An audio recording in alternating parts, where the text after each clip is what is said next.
Well, here goes nothing. Are we live?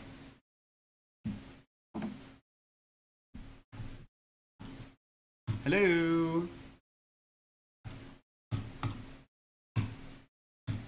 Or not. Maybe we're not. I don't know.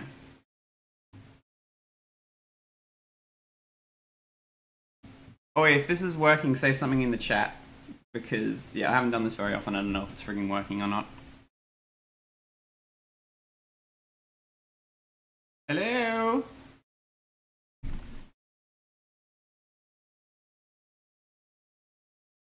Okay, awesome. Good to hear, good to hear. So... thanks to Hoovian, who I officially hate, I hear that there's some people who actually know what they're talking about watching. Which will be nice, but I don't know what I'm doing here. I just did it because, hey, I thought it'd be fun, so don't expect too much out of me here. But I just figured we'll have a look. We've got the boot1 dump. I've got it loaded up in IDA here. I've got my own database I set up. It's got like memory mapped IO and stuff. So this is where boot1 actually starts. So I don't know. I'm not brilliant at ARM, but hopefully we can figure some stuff out, or at least just marvel at how cool it is.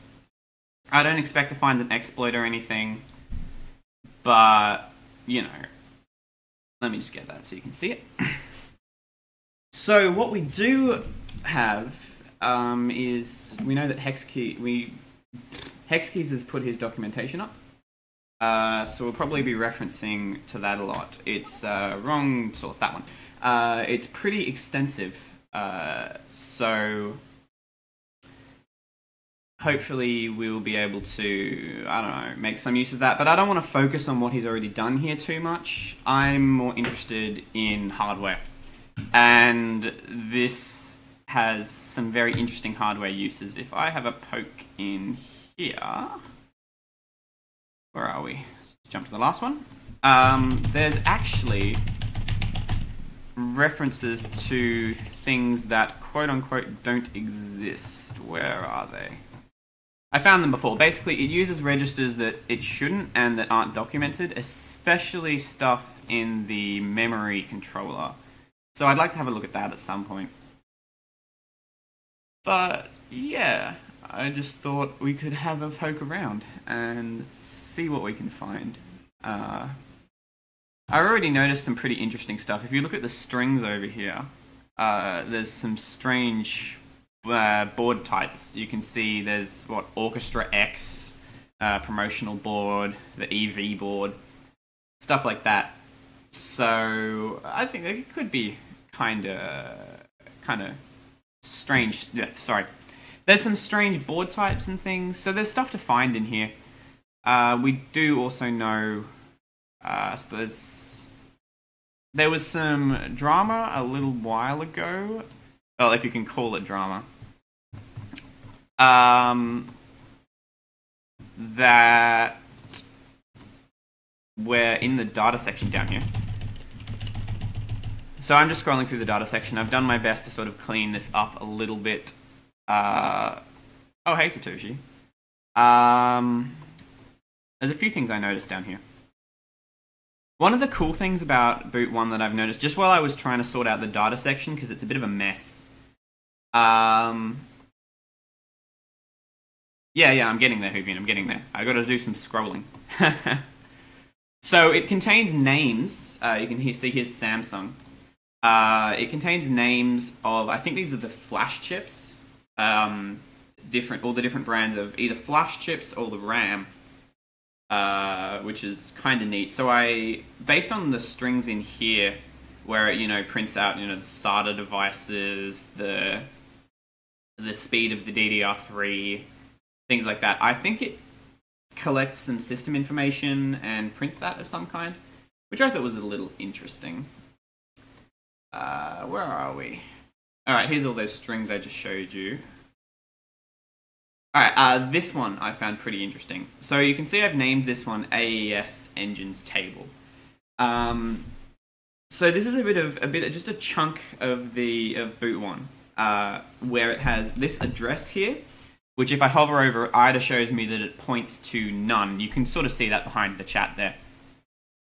Yeah, Hoovian, I'm not entirely sure, because if we look at the wiki page that Hexkeys did,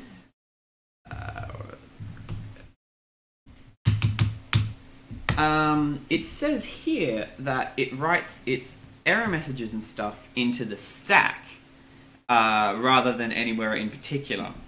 So I would think then that it might be I would think that the stack would be wiped or overwritten, or it just wouldn't still be there. I guess it depends on where the stack actually is. Where is it? Yeah, okay, it's in boot1's SRAM, which I'm pretty sure gets cleared out. What? Yeah, like the program stack, where where all your return addresses and stuff go. So yeah, sorry, I just call it the stack. I'm pretty sure it gets wiped at some point. Maybe it doesn't. I'm not sure, but I feel that would be pretty difficult to extract, is what I'm saying. I guess it depends on whether things get wiped or not, but I would be very surprised if they didn't get wiped, because the whole point is to keep boot1 secret.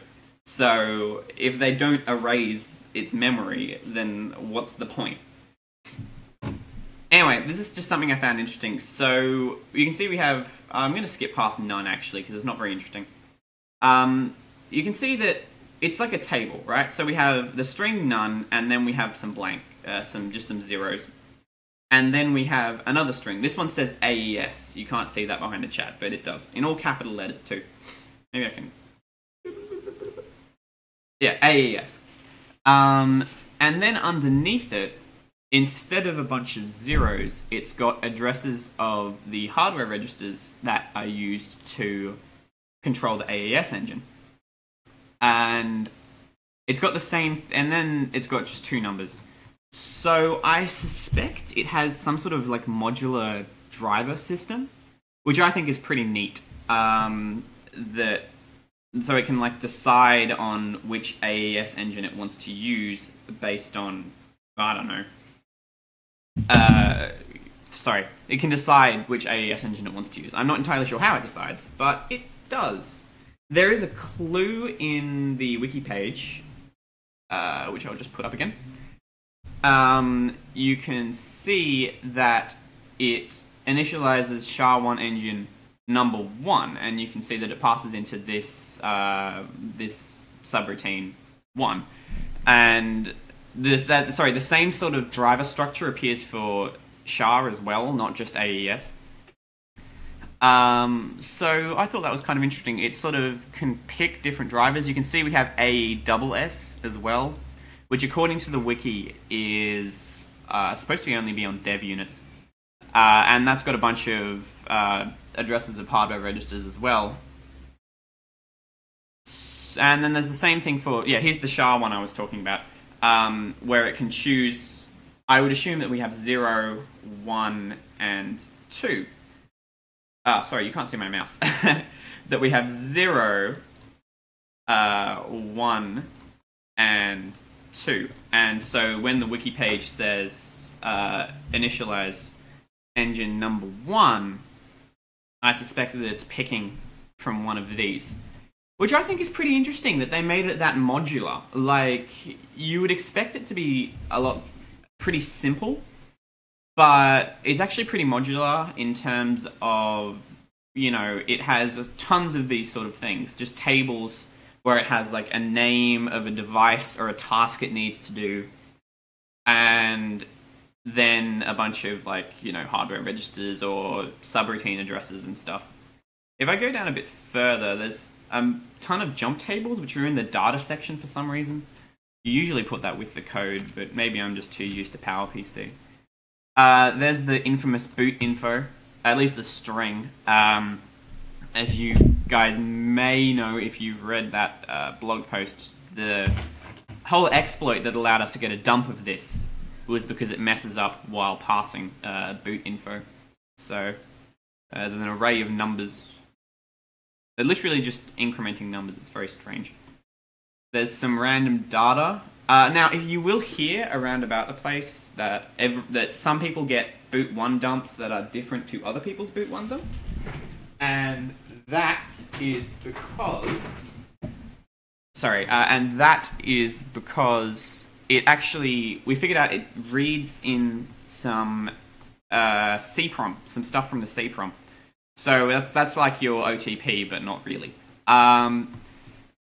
Yeah, this bit here. This is where people who are different people's dumps will go like, well, Quark, your one, has 52 here, and my one doesn't. And there's a whole bunch of people going, oh, what's going on?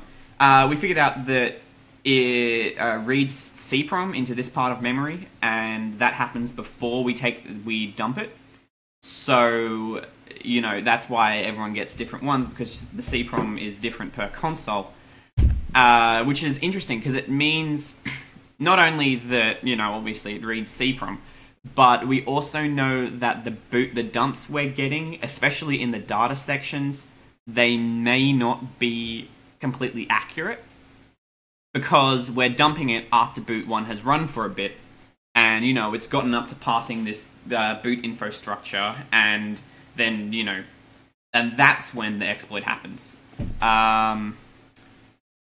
Yeah, that makes sense, Huvian, because your CPROM doesn't change much on the individual console, but when you have two different consoles and you compare them, especially if they're from different regions, that is where you'll get differences. I actually think I checked on this. This is either the RNG seed or it's the Wi-Fi region for my console, which is obviously going to be different based on, where you live. Australia has its own Wi-Fi region, which is why my one was different to everyone else's. So all the people in... I think I have a Mac took dumps from like 5 or 6 different consoles, and they were all the same. So, yeah. I would hope... Yeah, there is.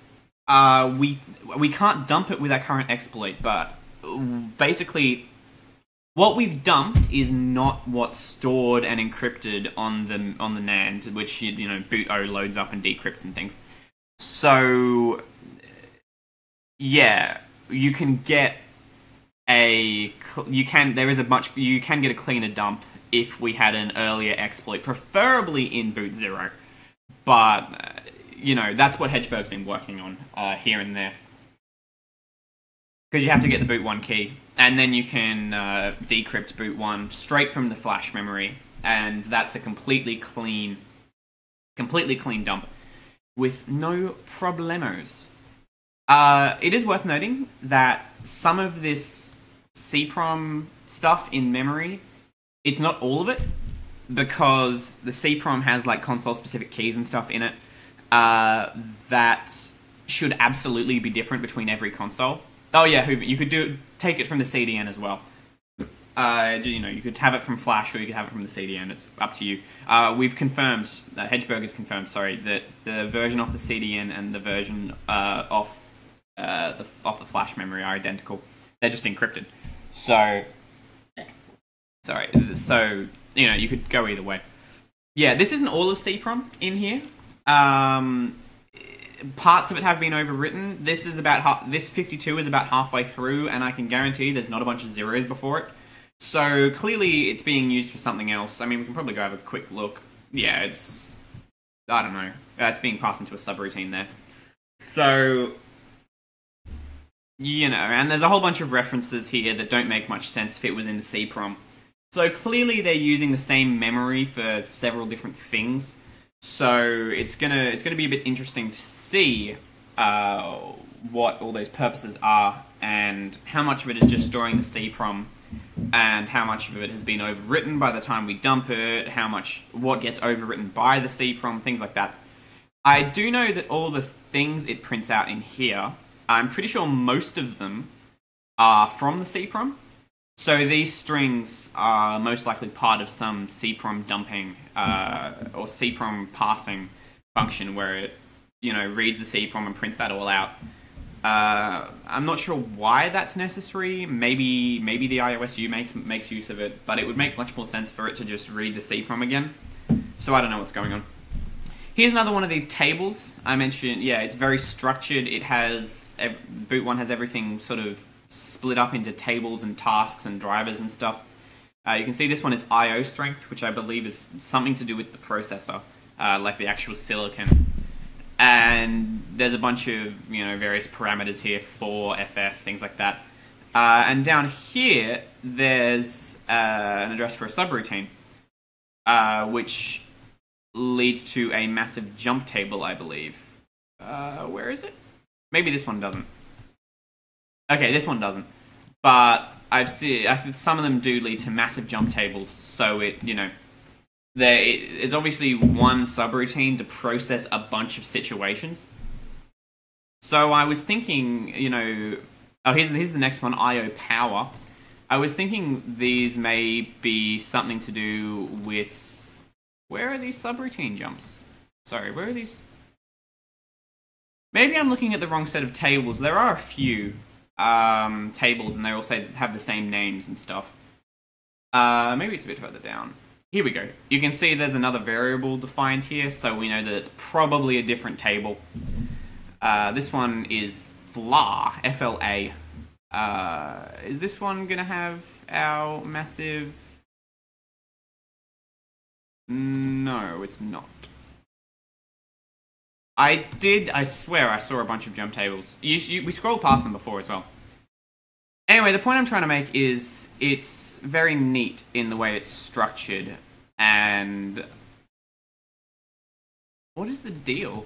It has tons of different, little devices and things. FLA device, and there's a subroutine, there's another one, and things like that. It sorts everything out, which I think is pretty cool that it has tables. I would suspect they may even, I might go so far to call them modules.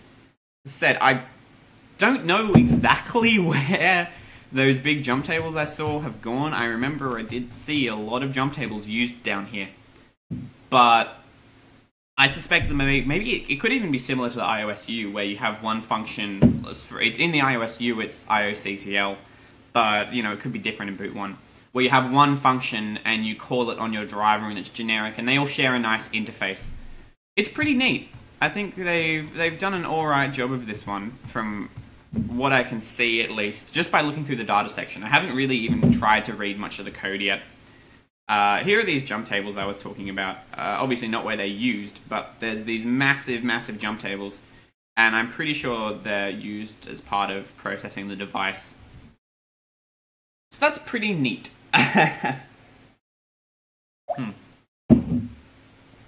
Just having a drink. Alrighty, so where should we start? Because I haven't really reverse engineered it much. Like at all really. I just went through the data section and looked for cool things. I added some MMIO as well, so we know what hardware it makes use of. As far as I can tell, it makes use of the NAND registers, the AES and SHA stuff I showed you before. It makes use of the latte registers, and I think there's a few undocumented ones as well that it uses, which I think is pretty neat. It doesn't make use of the legacy registers I added, but hey. Hey Ryan. It makes use of the EXI, but we already knew that. But it does, so I think it uses the RTC for something.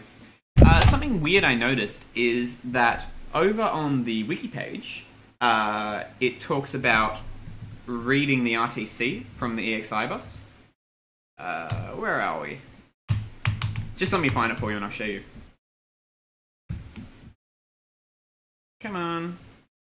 Gee, escape doesn't close the find window. So you can see that it reads some stuff from the RTC, which is, it obviously uses that to determine some stuff about the boot states. I had someone mention that one of these might be the unstable power flag, but I didn't see it when I went through. So this stuff, because somebody mentioned that to me, that is not unstable power, because you can see it is reading that from LT debug, which is a completely different register, and we have no idea what it does. But it reads that, throws it in debug val, and then checks things against debug val. So we know that's not coming from the RTC, so it can't be unstable power. Yeah, as I said, yes, Toshi, you're right. It's boot 0 that uses unstable power, but I just had someone mention it to me, like, oh yeah, that's this debug flag, this one here, this debug flag, that's got to be unstable power. So, sorry to burst your bubble, but no, it's not. It would be pretty neat if if boot 1 had a way of finding out, whether it had booted in recovery mode. But I honestly don't know what they'd do with that, because they're probably already running a special image. Anyway, what I wanted to mention was that it reads things from the EXI. From the RTC. What's interesting to me is that when I added the EXI registers into my IDA database, I mapped them in. It only picked up on the CSRs, which I believe it's short for condition state register. Someone correct me on that. But the point is that you couldn't read data with just these registers. So I can tell that I haven't completely finished reverse engineering, setting up this IDA database, because in order to read stuff from the RTC, there would need to be more registers here, but it hasn't picked up on that, which tells me that I haven't told IDA where all the code is. So there's probably a little chunk somewhere that it doesn't know about. So that could be interesting. I'm also curious about what it does with the values from the RTC and how it passes all that, because we can control the RTC, pretty much completely control it. It's basically got a bit of memory in it. I mean, there's a few flags, but sorry, just let me get the wiki page up. Hardware legacy. We can pretty much completely control what's in the RTC's memory, which can be read from. And I believe this does. Now, obviously, we can't totally control it. We would have set unstable power by now, but we can make we can do some stuff with it. Do I think dev boot 1 would be different?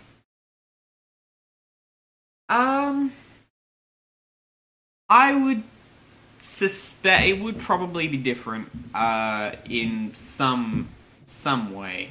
I would expect it to be different in some way, but I would expect most of the basic ideas to be the same. It would be your firmware image that's really different. So yeah, there'd be some minor things that changed. It probably doesn't bother with encryption and code signing and stuff, but it would be more or less the same as what we've got here. You did mention the OTP. This boot one, the retail one, does go to the OTP, because obviously it needs to get some keys in order to download, to decrypt the iOS-U. So it does make use of the OTP. So yeah, see if I can find it for you.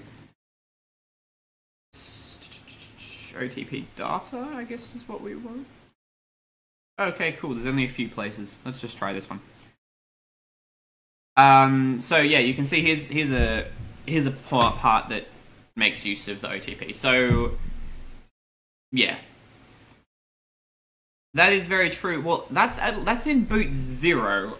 I'm not sure if that's the case in boot 1 as well, but I would assume there would be a similar way of doing it. If it wasn't exactly the same, it would still be somewhat similar.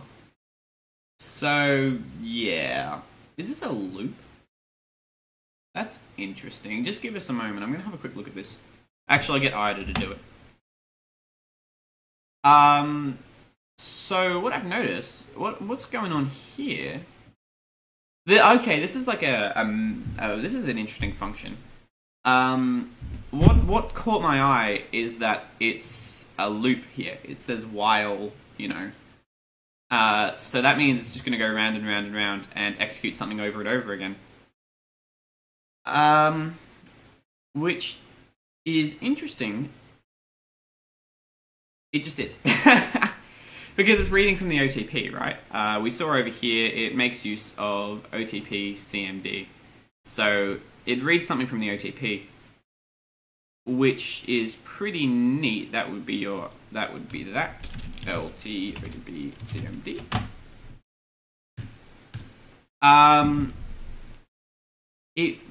Sorry, I need to get my head around what I'm saying. So it would logically follow that it's copying several things out of the OTP, which is interesting. So this will be like I guess you'd call it mem copy from OTP. This here, can I add a comment? I can. Would be OTP data. This along one here. And so you can probably see it does some math it sends out the commands to the OTP. So I believe that 8 up the top there is what bit, it is a flag saying, hey, you should read this. There's some stuff in here to do with figuring out the address. I'm not sure why it does weird stuff. And then it just reads that out and loops. So that's pretty interesting. I wouldn't expect it to have like I'd call it mem copy. I wouldn't expect it to copy things out like this, but I guess it does kind of make sense when you think about it, because there's a lot of things in the OTP that are a lot longer than just 4 bytes, right? So it needs to have a function like this. I just didn't expect it. There you go. Right, Hoovy, and those keys. Sorry, hex keys actually says what he thinks they do. I don't know if it's in the blog post or it's a bit later. Sorry, if it's a bit later on. But he mentions, I'm going to try and find it. He mentions that he reckons they were used for newer firmwares. Like they could be used on, if Nintendo ever needed to add another key, they could blow out the fuses and boot1 would already be protecting that. Which makes sense. Yeah, there you go. So I don't think they're used for anything in the current firmware versions, which is a bit of a shame. It's a bit of a letdown. You sort of expect something. Oh, it's going to be some secret key material. It's going to be the workaround for code signing or something, and it's not. It's just nothing. It's not used.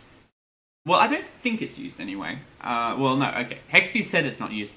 Has someone actually looked at one of the OTP dumps? I'd be curious to see if they actually have anything in there. I think I'll check now. I'll have to check now. We will... Yeah, that's cool. We'll have a look. Oh, yeah, there's no way for him to know, for sure. So... I'm not surprised. Oh, don't hack me, man. It's my OTP. What were the offsets that we were talking about? Let me just look them up on the wiki again.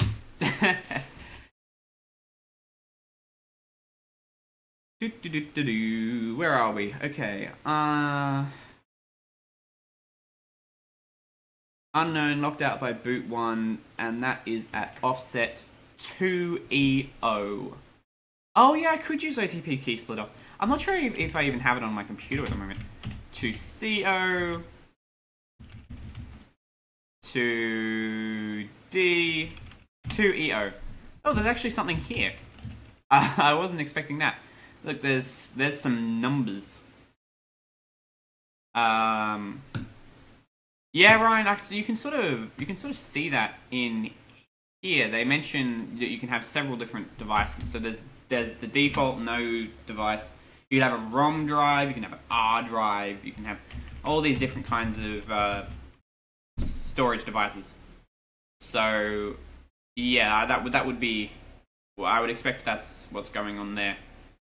Anyway, so there is actually stuff here. I was expecting it to be zeros. So that's kind of interesting. I guess hex keys is probably still right in that they were probably just keeping them safe for a future firmware. So maybe it's a valid, maybe they have maybe they were hoping to use it as an encryption key for something, but they never needed it. I don't know. But it is definitely interesting that it's not 0. I was expecting it to be 0. But there is a key there. And yeah, but as I said, it's never used, so I would be very surprised if it was, yeah, if it's never used, then there's almost certainly no purpose to it. Although, honestly, I wouldn't put it past Nintendo. It could be something ridiculous. How long is it? 20 bytes. So it's a pretty decent key. There you go. That's it there. Yeah, as I said, if it's supposedly not used, so I'm willing to say that hex keys is most likely right, and it was, if we ever need to add another encrypted file, we can use this key, and we can have boot1 decrypt it, and because we've had it locked out since the beginning, then, no one will know what the key is. If we added a boot2, for example, we can update boot1, and there's no way they could have dumped this key because nobody's exploited boot1, have they? So yeah, I think that's what's going on with that, which is kind of neat, I suppose. I'm not surprised that there's. Well, no, I'm very surprised that there's something there, but I am kind of surprised that. I don't know what I'm saying. I'm sorry. Just give us a moment. It's not working, Hoovian. There we go. Hoovian wanted me to show off this background, because apparently he likes it a lot. I posted it back on GBA Temp in the day, but, I guess people have forgotten or something. Anyway, what were we doing? Yeah, so we've got those blocks. They are a bit of a mystery what those boot1, secret boot1 bits are. But, it's almost certainly, almost, if it's not used, it really can't be anything important. And we now know, because we've dumped them, we can basically guarantee that Nintendo will never use them.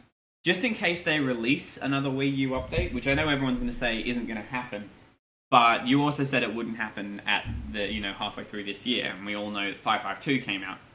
I'm not going to, sorry, I shouldn't be so mean. I was saying the same thing. But, we all said there wasn't going to be another update, and then 552 appeared. So I think it's within the realm of possibility that they will update to patch out the bug that hex keys found. And if they, if they release an update and they encrypt something else and they use an extra encryption key, they can't use those secret keys anymore that boot1 locks out because we've dumped them. So the whole point of them is moot. The whole point was to be another boot1 key that was super secret and no one would ever find. And if they ever needed to use it, they could add that in an update.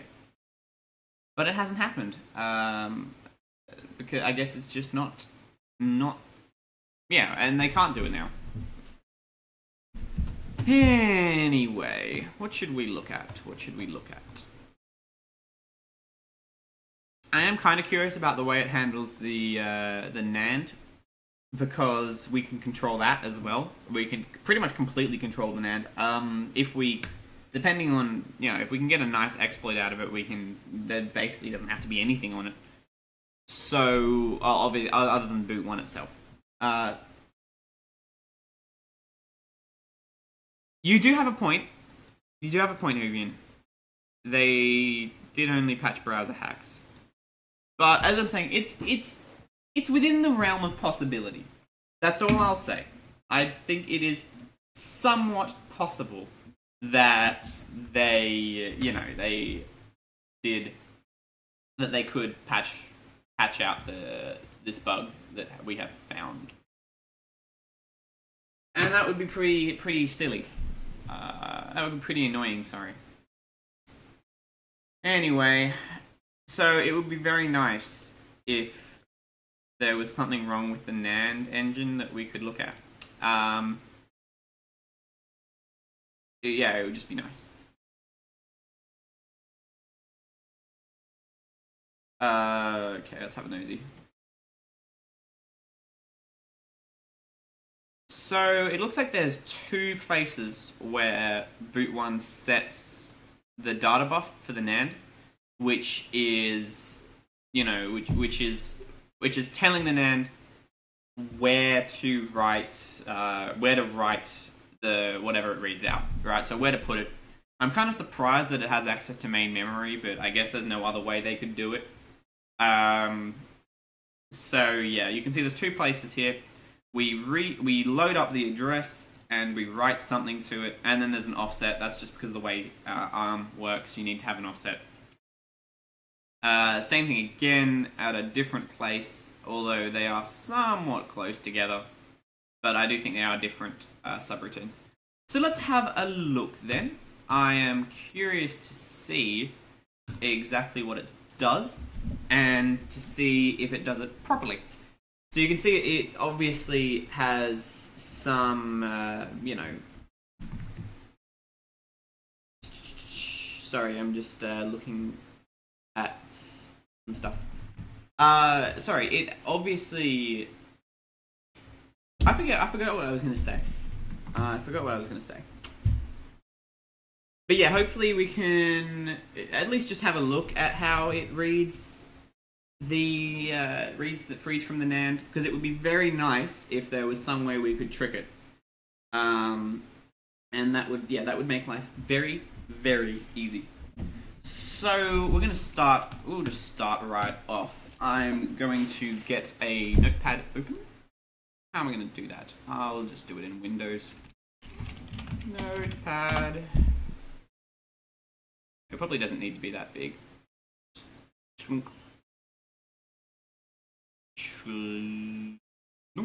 There we are.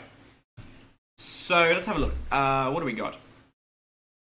We can see that this subroutine doesn't seem to take any arguments, which is interesting. Or maybe it just takes RO as an argument. On ARM, when you're passing arguments about, you have the first one in R0, and then in, I think, 1, 2, 3, 4, and 5 are also arguments. And then the rest is volatile, I think. So the fact that it immediately overwrites R1 with the address of NAND config tells me that it probably... there might be an argument in R0, but there's definitely not one in R1. So it takes at most one argument. I suppose I should use the pseudocode, but I need practice with ARM, so sorry if this is a bit unbearable to all you people who know ARM.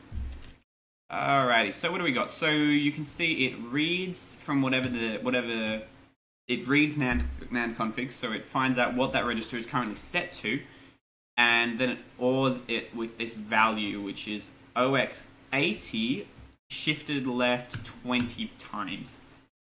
I don't know what that is. Can we use calculator to do bit shifts? I don't think it can. Oh no, it can too. Okay, so we have hex 80, numlock, hex 80, and it gets left shifted 20 times. That's what we figured out, wasn't it? 1, 2, 3, 4, 5. Oh, that's not working. Is this one? Yes, right. 1, 2, 3, 4, 5, 6, 7, 8, 9, 10, 11, 12, 13, 14, 15, 16, 17, 18, 19, 20. Ah, there you go. So, oh, sorry, you can't see the result of that. We can see that it writes that value. How do I say that? That is 8 million? That's 8 million. And if I have a quick look on the wiki, we can see what bit that is. That's bit number 1, 2, 3, 5. 1, 2, 3, 4, 5.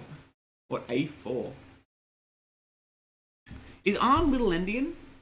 I'm pretty sure this one's big endian, isn't it? I don't want to get this one wrong. Send 4th address byte. Does it keep doing that sort of ORing? No, it just writes that straight back. Okay, there's something I'm missing. Oh, because I was reading the wrong wiki entry. I was reading NAND control rather than NAND config. Right, let's see what we actually are looking at. So, again, that is bit 5. 1, 2, 3, 4, 5. Ah, it's the enable bit. So, this is setting up the NAND driver, by the looks of it. So it enables the NAND. That's what this chunk of code up here does. Ooh, pardon. And we can see down here that it writes that back down to R1, which is still NAND config from above. So we can see that's what it's doing. This is what I'm interested in, NAND data buff, because that tells the NAND controller where to write its data. Oh, shush, again. What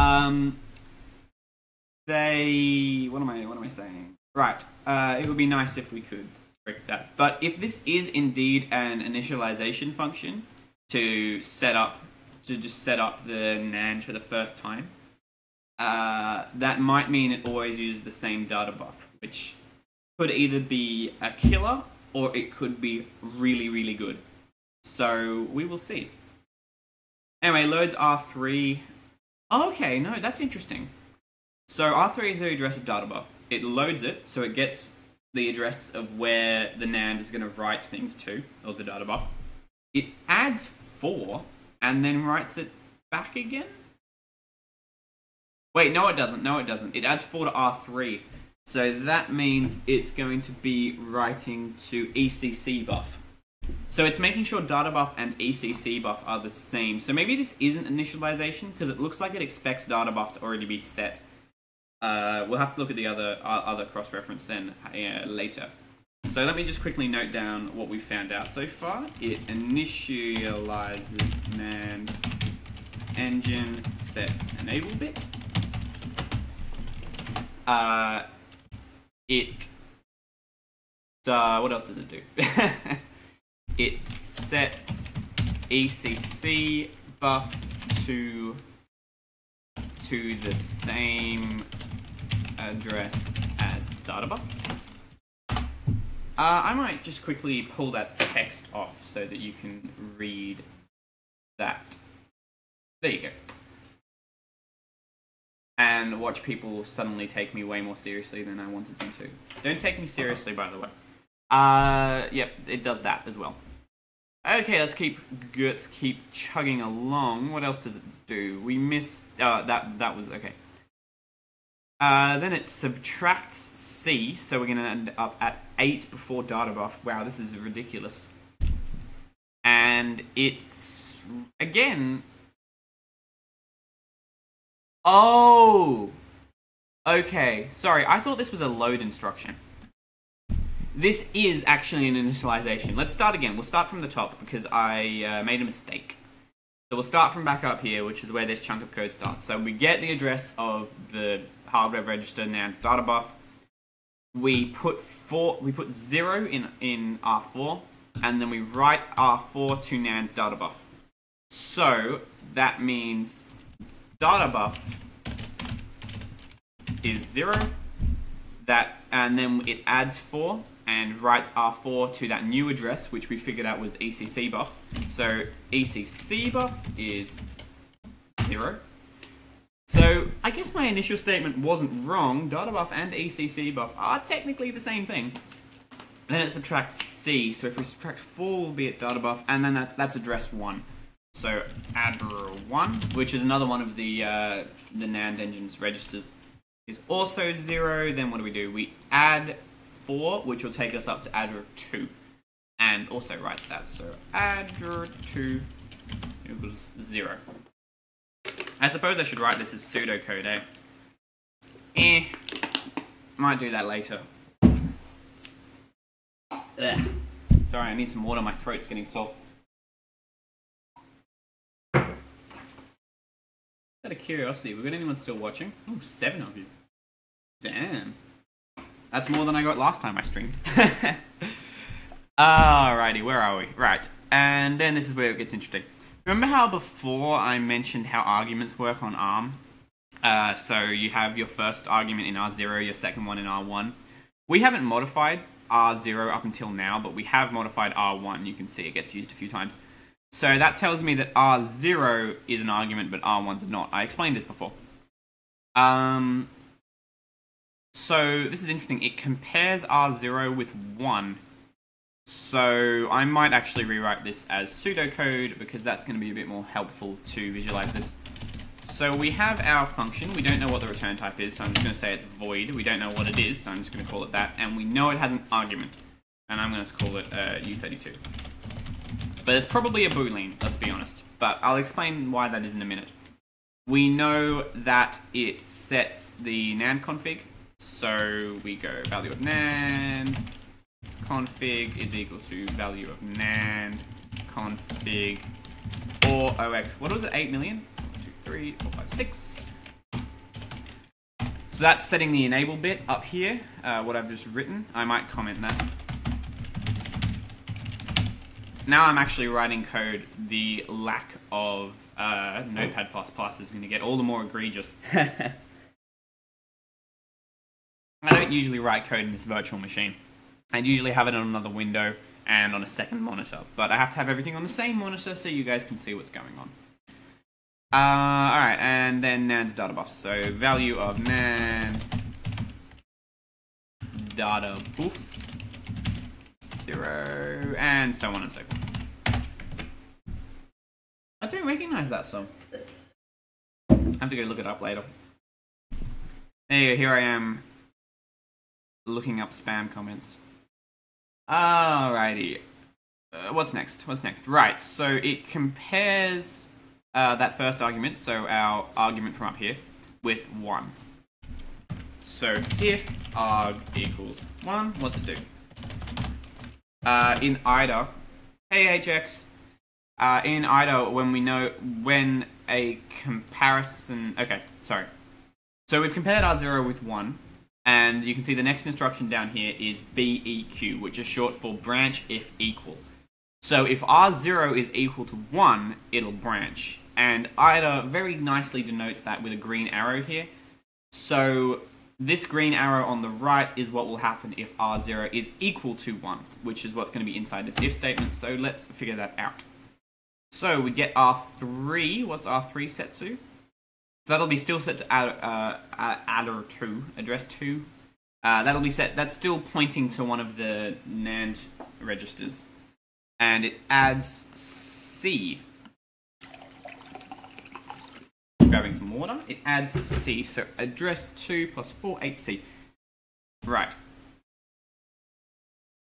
I did have a look at the unstable power stuff. I didn't work though.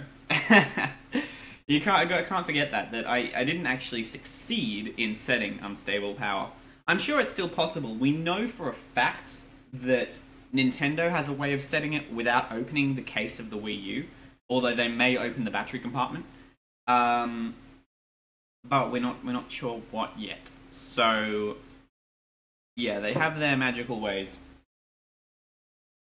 But I wasn't successful in figuring it out. Serial bus, you reckon, Ryan?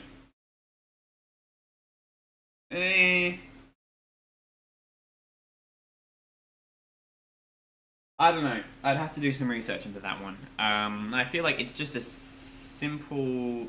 Yeah, but we don't have GameCube controller ports. You see, that has to have code on the processor running it. To emulate a serial connection, which it sounds like that's what they're doing here. That has to have actual code running on a processor somewhere to handle it and to pass bits and pieces and things like that.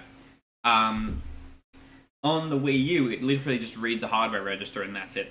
So unless the RTC is really complicated and it can sustain a serial connection over, I don't know, maybe USB, it's pretty unlikely that it's actually Pretty unlikely that it's serial. Anyway, this function. Alright, so it adds C. That'll bring us up to NAND bank, which makes sense because we also have a NAND bank over here. So what can you do? So R3 is in NAND bank. We read it. We put 2 in R1 and we OR them together. Is that exactly the same thing it does over here? Oh, it uses a different instruction. Okay, you can see this instruction is ORR, so that's a bitwise OR. So basically, what it does is it uses star NAND bank OR equals 2, which is pretty simple. Just instinctively hit save. So now we'll have a look at the other path. This, remember, is what happens if arg1 is not equal to 1. So we see it puts NAND bank into R3, just uses a different method of loading it. Over here they added C, over this one they just loaded it. I don't know. It's dependent on, your compiler decides, which one's faster, which one's slower, whatever. Don't really care. Loads whatever's in NAND bank into R2, puts 2 in R1, and this is a bit different. BIC is the instruction it uses, which is going to be a different operation. I'm not entirely sure what that operation is, though. I know that ORR is a bitwise OR, but yeah. This is what I mentioned when I said I don't know much ARM assembly, so let me go look this up. Let's go look this up. Alrighty. BICS ARM instruction. Isn't R1 just requesting? I would assume that's what it looks like to me. No, sorry. No, I don't know what you mean there, Ryan. R1 is like a register, so it puts little, it stores data, and it's not the argument that got passed into the function. It just has 2 in it. If you have a look, in each case here, move S, so it moves the number 2 into R1. So we know here that, at least at the time this instruction executes, yeah. Is the S short for shifted? Oh god, I hope not. I always assumed it was just a comparison, like dot on PowerPC. Someone will have to correct me on that later, and then it'll turn out the whole thing was wrong. This is not the link I clicked. Thanks, Google.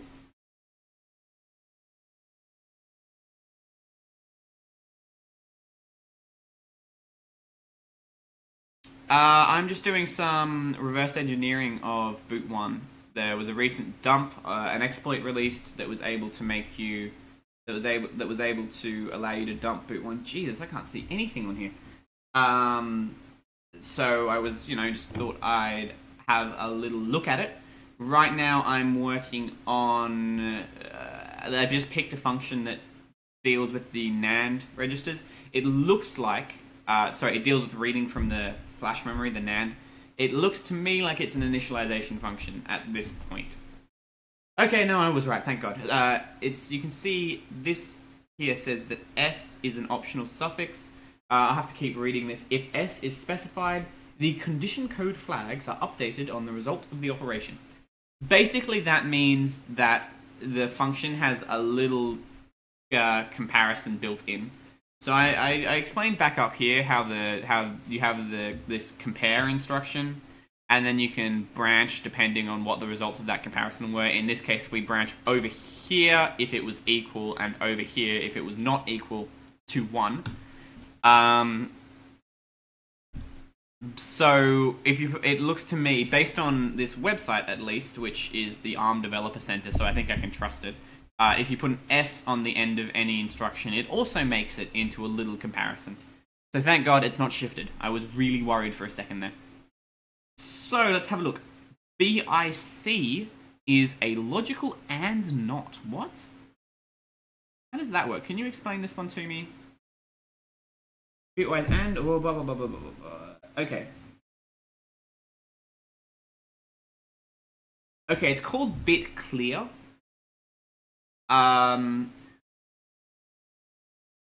Oh, okay. I understand what this is doing. So it's easy to explain in code. Actually, it's easier to explain in bits. So we have our bits here. We have number 2 set, because we saw over here that R1 just has 2 in it. And we use the BIC operation between R2 and R1. R2 has the contents of the NAND bank register, and R1 has 2. So what we're going to look at is 2, and what it does is it first runs a NOT operation on it. So basically, you see all these bits that are zeros, it's going to change them into ones, and all the bits that are ones, it'll change them into 0. Let me show you that. So we have this massive number up top now, and all the bits that were zeros are now ones, but you can see if you look in the bottom right of the bit window where it shows all the bits, you can see there's one bit that's a 0, that's the 2 bit, that corresponds to number 2. So basically when you run NOT on 2, only the 2 bit is 0 and all the others are 1. Then what it's going to do is an AND operation, which is a bit more complicated. Basically, we're going to pretend. You see this top value where it says 6332 and then 310? We're going to pretend that these are different numbers. Actually, no, we're not. I'm just going to use the notepad to explain this one. So, the AND operation. So basically, you can have a string of bits. Right? And I need some more ones in here. And that's our first value, right? So let's just say that could be, let's just say that's R1, right?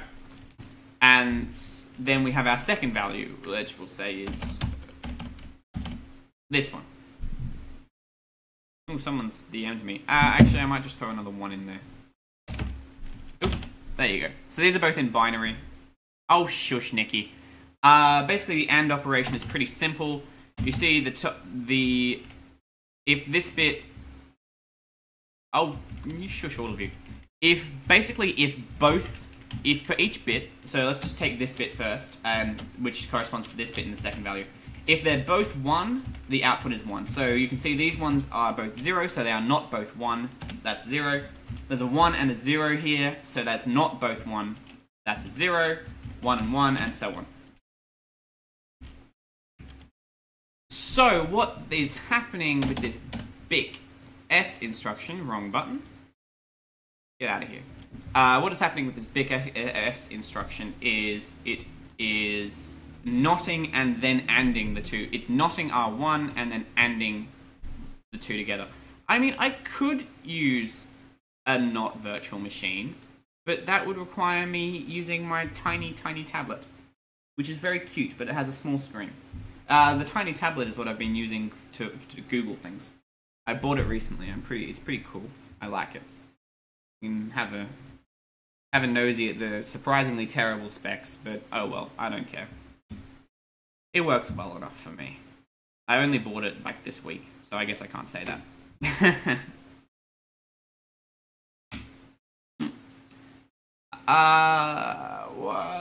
What was I doing? Right, yes. So let's keep working on this while you guys all argue amongst yourselves about who has the worst profile picture.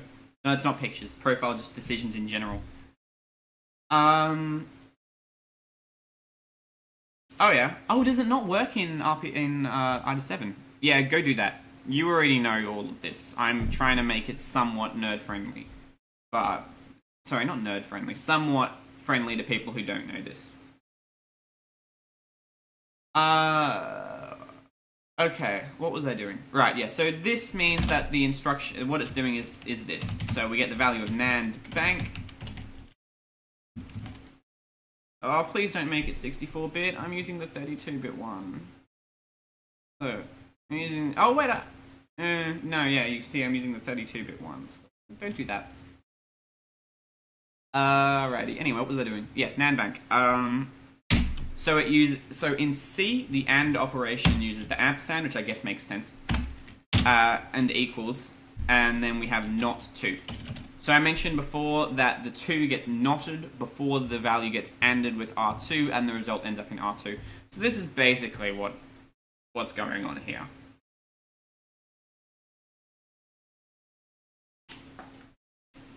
Okay. That wasn't the one I was using. I've basically had one since I first joined the scene. I don't know where I got it from. It was on GBA temp somewhere.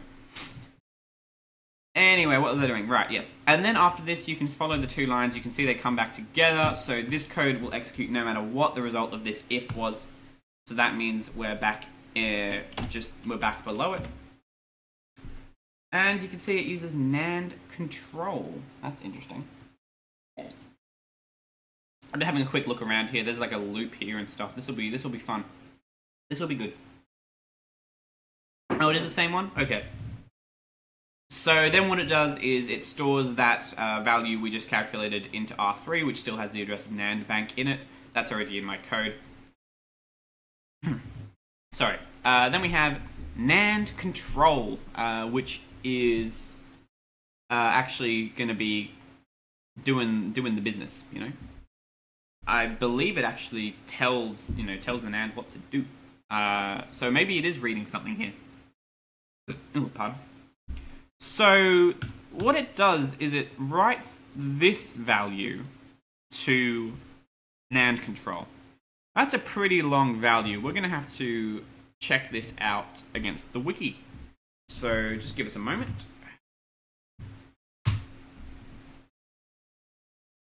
80FF8000.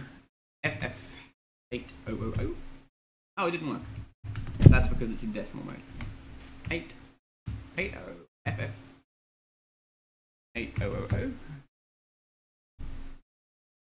Alrighty, let me swap over to my little tablet. Okay, so this is a pretty complex value that it writes. There's lots of things going on. No, that's not the one it was.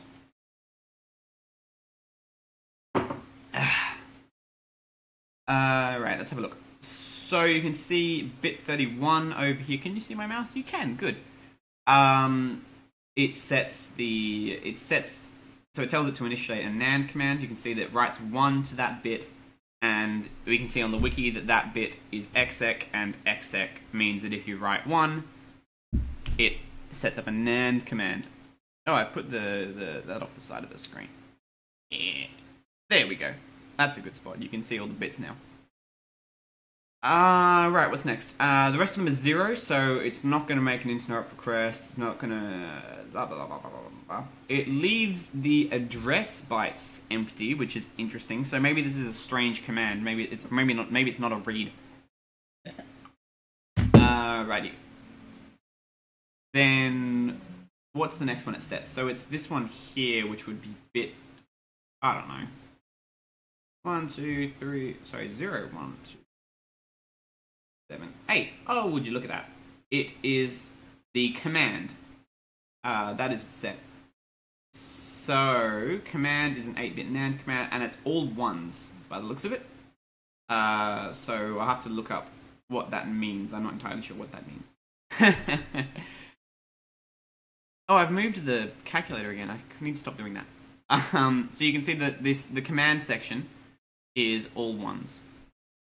Then straight after that, bit number 15, which we can see just up here. Hello, bit number 15 is 1, and that says wait. So I don't know what that means either. Wait for RB to go high between address and data phases. Nah. And then the rest of it's zeros. So it looks to me, because the rest of it's zeros, including the bits that determine whether it's reading or writing. Look at this, transfer data and transferring data. It's not doing any of that. So yeah, I don't know exactly what it's doing here. I'm going to assume it's some kind of self-test. Good question, Satoshi. I do have the data sheet here somewhere, I think. Let me have a nosy. I'm going to need to look it up and open it anyway in order to find... Oh, let's not let you look through my files. In order to find what this command means.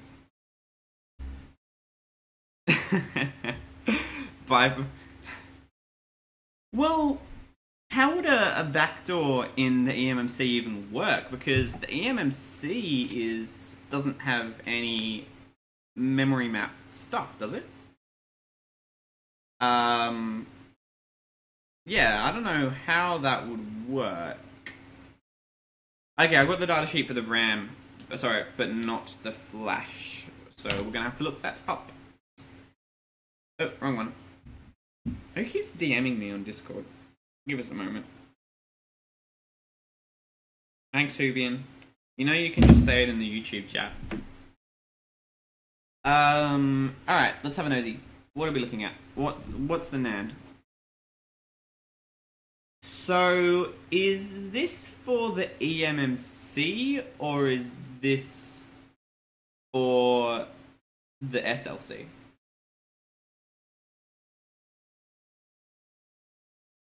See, I'm not sure.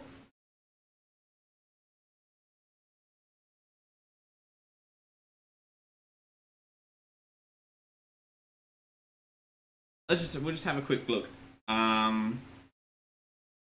There's the NAND face. That's what we just looked at, and we also have the TSOP NAND and the eMMC.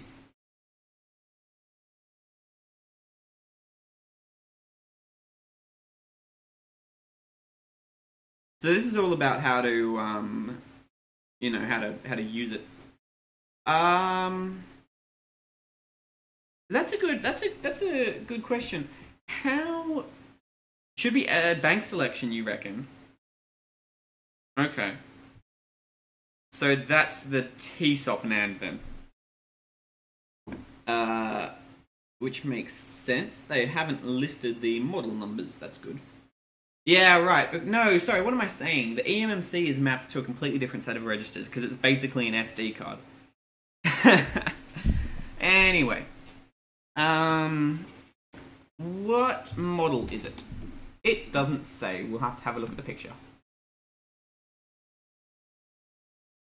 That's a Hynix H7U blah blah blah blah blah. Is that in the boot1 strings? I remember I mentioned that it has a bunch of strings in it for different kinds of or different kinds of some kind of chip.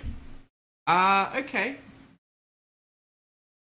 8G. Oh, it's close.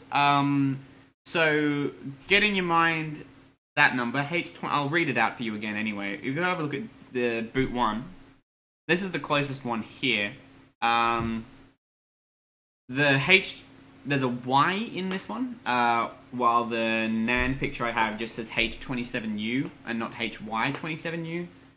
And then after that, it's pretty much completely different. So maybe it is, maybe it's not. I still suspect this is either the RAM, like in the, or it's the eMMC, not the NAND. So, you know. Anyway, let's Google this model number.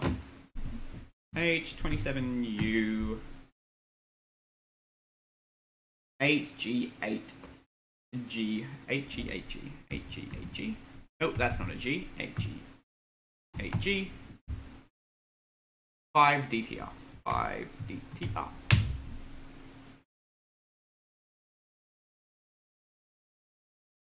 And on the end is a BC, I believe. Yep. Oh, right, here it is. We found it. That didn't take long. Watch this be one of those fake websites that's like not actually, like it downloads .exe or something. Oh no, here we go. Awesome. We got it. Can I download it as just a normal PDF or not?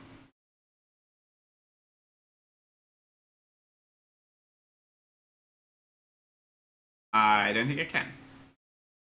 Oh no, here we go.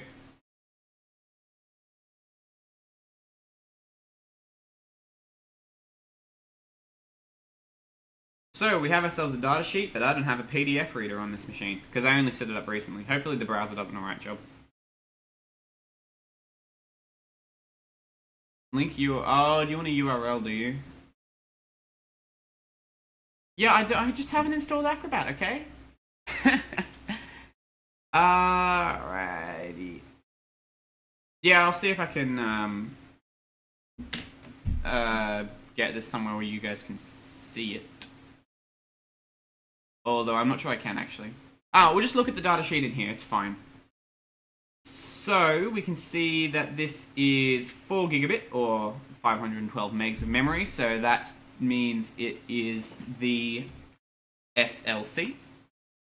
Oh yeah, I use Sumatra on my virtual machine. It's really good because I haven't installed Firefox in it because it's really low spec.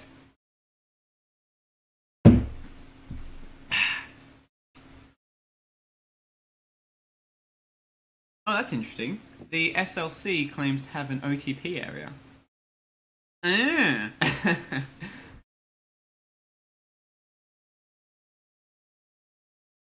Let's have a quick look then. What do we got? So I want to have a look at what the command was. Satoshi, what do you reckon we would look for if it had a backdoor? Now I'm not even sure how a backdoor would work with one of these because it goes through a controller, doesn't it? Okay, fine. I'll look at Discord.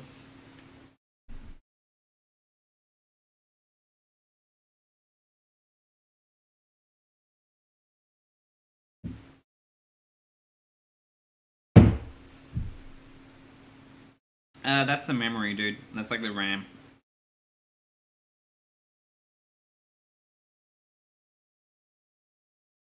Yeah, that's not the NAND. I'm looking at the NAND. Okie dokie. Where's a command reference? Am I gonna have to look at the bottom or what? And there's some pin descriptions.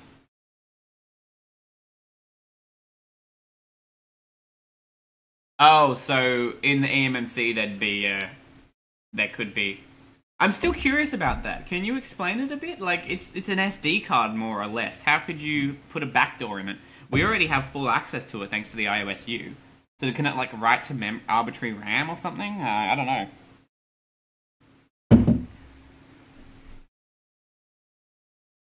Oh, here we go. Is this a command set? Yes, lovely. So what is FF supposed to be?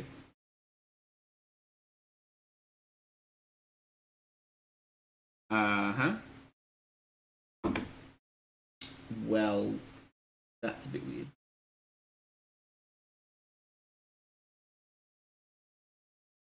Oh, here we go. Reset. Okay. You see this command here? It's reset, and you can see it has a value of FF. So that means the... Oh, wrong input. Sorry. Here we go. So the FF bit of this value, you see that bit? That is telling the NAND to reset. So that's pretty neat. I'm going to quickly go NAND control. That's getting a bit hard to read. Let's just scroll it down a bit.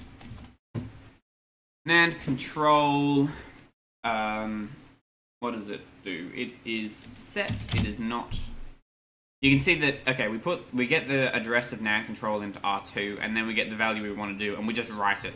All the other ones, it would load the value first, and then use a bitwise OR to insert the value, and then write that back. But I guess with NAND control, it just doesn't care. So that's fine. It was weird that they did that with NAND config. If this is a register, I'll have a look at that later. Then it'll be in the stream archive. Okay, NAND control equals OX 808 not 980 FF 8000, which is equal to reset command. So that makes sense, and then it reads it back, which is it's supposed to read out different things according to the wiki page. If you have a look, where are we? That one. It reads out different things depending on the some stuff. I don't know. So it reads out. Where are we? Right, that's right. It reads out the value of NAND control again into R3, and then it compares it with 0. Oh, pardon. This is... Oh my god, I'm going to have to explain how frigging 2's complement works. I see where this is going. Alrighty. So then it does something a bit weird, right? So it compares this value as read back from NAND control with 0, and if it is less than 0, it comes down here. Now that probably doesn't make much sense because we're talking about hexadecimal values and we're looking at each bit individually. But if we have a look at the wiki, we can see that this exec bit up here, if you read it, it tells you whether the NAND interface is busy. So presumably it would be 0 if it's not busy, or 1 if it is busy. And what that means for us is that this top bit here, this bit here, is going to read back as 1 if it's busy, or 0 if it's not busy. And in 32-bit mode, can I set this to 32-bit mode? I can! Oh, I'm used to GNOME calculator, you can't do that. What this bit represents, when we're not talking about bits and we're talking about just normal decimal numbers, and I'll see if Windows Calculator will play nice so I can demonstrate this. This top bit represents whether the number is negative or not. There you go, it is going to play nice. So you can see that when I set this bit, it's considered to be a negative number, just as a normal decimal. In hexadecimal, it's obviously something different. But in a normal, number, if the top bit is set, it's negative. If the top bit is not set, it's positive. And there's a few other little differences in the way that it handles negative numbers, which explains why the rest of some of the digits down the bottom change. But that's the basic idea here. We don't really care about the rest of the digits, just about whether it's negative or positive. Because you've got to remember, it checks if it's less than 0. So what this is doing is basically saying if the top bit, if this, if this bit here, which I'm changing now, I'm sorry you can't really see it, if that bit is set, come down here, otherwise follow this red line. Alright, so where's the red line go? We'll just have a quick look. It does something else, so we'll come to that later. Let's follow this. So I'm going to write that into the code, and I'm not going to have it as less than 0. I'm going to have it actually as something that makes sense. So if the value of NAND control, and I'm going to have it say AND 0x800000, which is the top bit in hexadecimal. So if I come over here, if I set this to a double word, if I just clear it out, cool, can I just clear it? Where's clear? Right.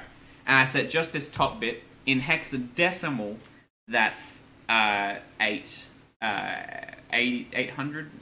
million? I don't know, I don't usually think of the normal terms. And you can see that is that is a negative number. So that's what it's really doing. It's just a bit of a compiler optimization. Oh, have you posted something about this eMMC attack? Every device containing a Samsung eMMC controller is vulnerable to the attack. Its usefulness as a bootloader unlock is likely limited to select Galaxy devices. That's interesting. I'll have a look at it later. I'm not sure what capabilities we have there, but it certainly sounds interesting, and there is potential. Oh, right. It might only be a warm boot thing though. If we were to find some way we could exploit the controller. Anyway, so if that top bit is set, now we know from the wiki that the top bit determines whether the NAND interface is busy. So I expect that if it's set, the code is going to enter some sort of loop where we wait for the NAND interface to not be busy anymore. So what it does is it moves R2, which has NAND control, the address of NAND control in it. It moves that up to R5, so I'm going to assume it's going to use R2 for something else. And then execution always goes straight down here, just follows the blue arrow. Ooh, pardon. And then we jump into this bit. Now, something I noticed right off the bat is that over here we have a red line coming in from down here somewhere. It comes up, it comes over, and it comes back in. So that tells me there's going to be a loop. Somewhere down a bit lower, it's probably down here. Yeah, somewhere down a bit lower there's going to be a comparison, and then one of the results of that comparison is going to bring us back up here again. So that tells me there's some sort of loop, so I'm going to write that in. We don't know what the condition for the loop is yet. We will find out when we get to the bottom. But we know there's some kind of looping going on. So let's have a look. So it puts OXA into R0, which is just 10. It puts 10 into R0, and then branches in here to this subroutine. We're going to open that in a new window and make a wild guess as to what it does. Okay, my wild guess of the day is because it uses the timer, which is just a number that just constantly increments. It always just constantly gets a little bit bigger. I'm going to assume this is some sort of sleep function. Yeah, okay. So I'm not really going through this code. I'm just sort of skimming it to try and get a basic idea of what it does. So I can see that it reads from the timer, and I can see that it moves the address of the timer into R3, and then it reads from R3, and then compares that with 0, and if it's less than 0, go around again. Sorry, what? That's a bit weird, but it's some kind of sleep, is what I'm saying. What the heck is it doing? Here's another one, similar sort of loop, reads from the timer, compares it with... Okay, this one makes a bit more sense. The other one didn't make much sense. BLS. Right, okay. So, this code down here doesn't seem to actually get executed in most cases. It looks to me that... Because you can see there's a comparison here between R3, which has the value of the timer in it, which again is just a number that constantly counts upwards at a regular interval, and R2, which is the value of the timer added to our argument, which is in R0. And then we compare that, and if it is LS, which I'm going to assume is less something, it comes down here. Yeah, I got my speculative execution wrong, didn't I? I went down the wrong branch. Anyway, if it's less than, it'll come down here, but it's probably never going to be less than. So it'll follow the red line, and this one makes much more sense. So we still have the address of the timer in R1, so you can see that's what it's done. It's read that into R3. R2 is still from above the value of the timer plus our argument. And then BCC is the comparison it uses, so I'm going to assume that's some sort of greater than or equal to, or maybe they're the same, or I don't know. I can't be bothered to look that up, but it's some sort of thing, and then it will loop around. You can see the green arrow loops around until that is false, and then comes down here and returns. So I'm going to say, whoa, that didn't work. I'm going to say that this is some sort of sleep function, so I'm just going to call it sleep. So I'm going to call it sleep timer, just because sleep has its own semantics in C, so people will think, oh, it's sleeping for 10 seconds, which it's not. That would be stupid. Alrighty, moves R4 into R3. What's R4? R4 was set to 0 up here. So we're back in the original function, the one I've been writing down in the notepad over here, and I probably should write down what we just found. So sleep timer for 10 somethings. I'm not sure what the unit is. Probably like 10 cycles or something, I don't know. Alrighty, so moves R4, which was 0, into R3, so both 4 and 3 are 0 now. Is it? Yeah, okay, it's probably used as an index. Adds 1 to R4, there you go. So, basically we put R4 into R3, which tells me this is the loop check, so I'm going to say int I equals O, not sure what the condition is, I++.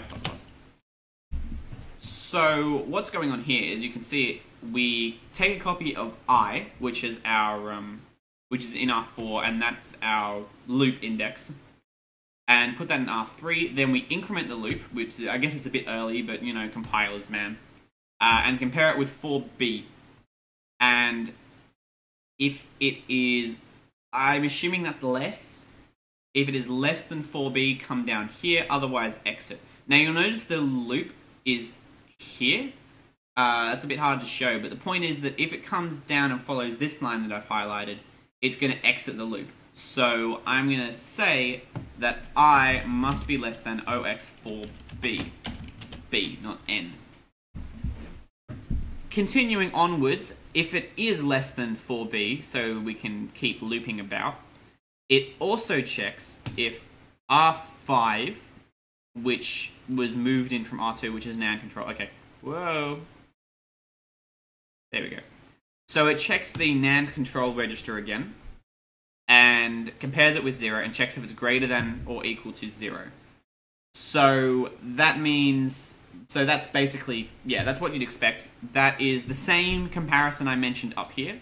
So remember this one? Where it checked if it was less than, but it was really just checking what the top bit was. It's the same comparison, it's just that they've looped it. Instead of using less than, they're using greater than or equal to. So if it is greater than or equal to 0, which means that busy bit is not set, it follows this line here and exits the loop. Otherwise, it follows this line up here and continues the loop. So I'm just going to change this around a bit. I'm going to put, instead of I is less than OX4B, in here I'm going to say value of NAND control and OX 8000000. Did I put enough zeros in there? No. There you go. My computer's warming up. I can hear it start to blow the fan. Poor thing. Anyway, so it's going to keep looping as long as that busy bit is set, right? That's the basic idea. And then I will also put the little check up here if I is greater than OX4B break. So that's the basic loop we're doing here. You can see how we're slowly turning the assembly back into a more understandable language. Admittedly, IDA can automate this. If I hit F5, it will do its best to do what I'm doing here, although I honestly find it's not very good. You can see that there are variables all over the place, and you see what I've see this loop I've written up here? This is what IDA thinks of it, this bit here. And you can see that it hasn't figured out the trick with the less than 0 trick.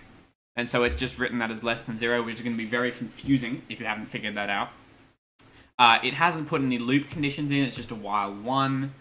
It hasn't set up... what am I looking at? Yeah, it's done this, which is a bit weird, but it does have that check that I've put in. And again, it hasn't figured out that the second greater than or equal to trick. So, yeah, IDA can do it, but the code's a bit of a mess. It's harder to read, in my opinion, so I prefer to give myself the practice and just read the assembly. So, what happens next? Okay. Right. Okay, that's interesting. So, if I is greater than OX4B, which is the check we did up here, it will come down this line. Put 0 into R0, which is the return value for ARM, and then come down here. So I know it returns something. I'm going to change that void to an int. And instead of breaking, if I is greater than 4B, I'm going to return 0. Again, this is another thing that IDA wouldn't have gotten. Yeah, it uses a go-to to deal with that. So, you know, I don't like it. And if the other condition is correct in that... Okay, so this check here is the same as this one. Is this one again? So it's checking if the NAND engine is still busy. And if it isn't, it'll come down this line. And you'll notice there's another line coming down here. This is from way up here. So that's actually this if statement. So I can deduce that this bit of code here is outside the if statement. So I'm not just going to go outside the loop, I'm also going to go outside the if statement. So, let's see what it does. It puts the address of NAND bank into R3. It loads R3. It moves 2 into R1. It does that not and or thing. LOC, that's short for location, right? So what we have up here, what we're reversing is a subroutine. You can see it calls it sub.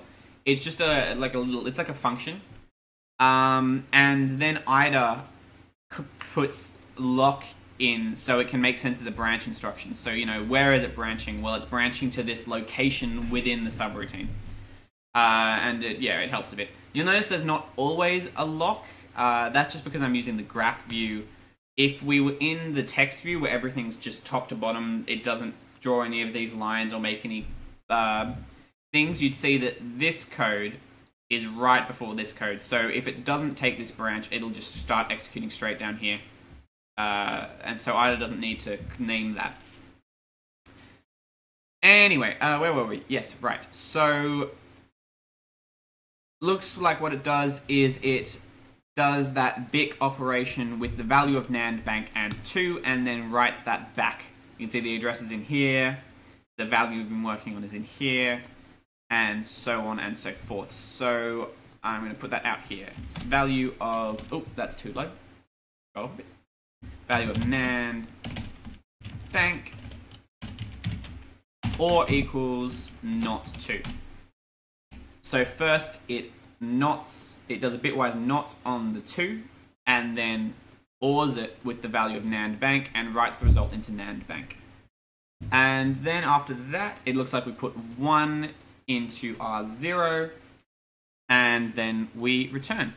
So it looks to me that it will then return 1. So let's have a look at this code. I think we can clean it up a little. We can pretty safely assume at this point that it's initializing the NAND, right?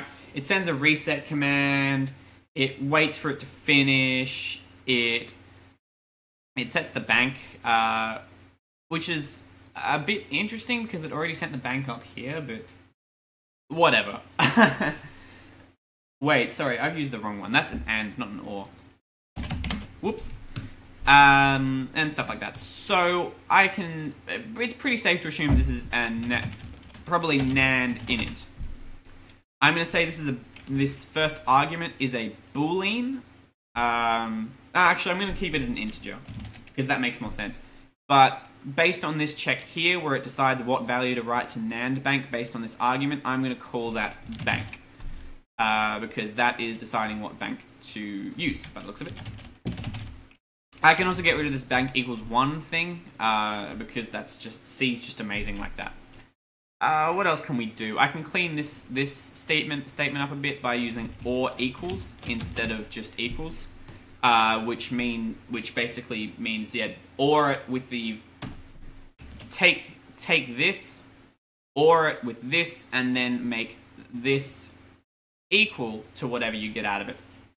So that's a nice little shorthand thing. You can see I've used it everywhere else. I just wasn't thinking. What else can we do? I'm going to say it returns a boolean instead of integer because that's really what it does. So 0 is equal to false in C and 1 is true. And I also skipped a few things up here. So let's go.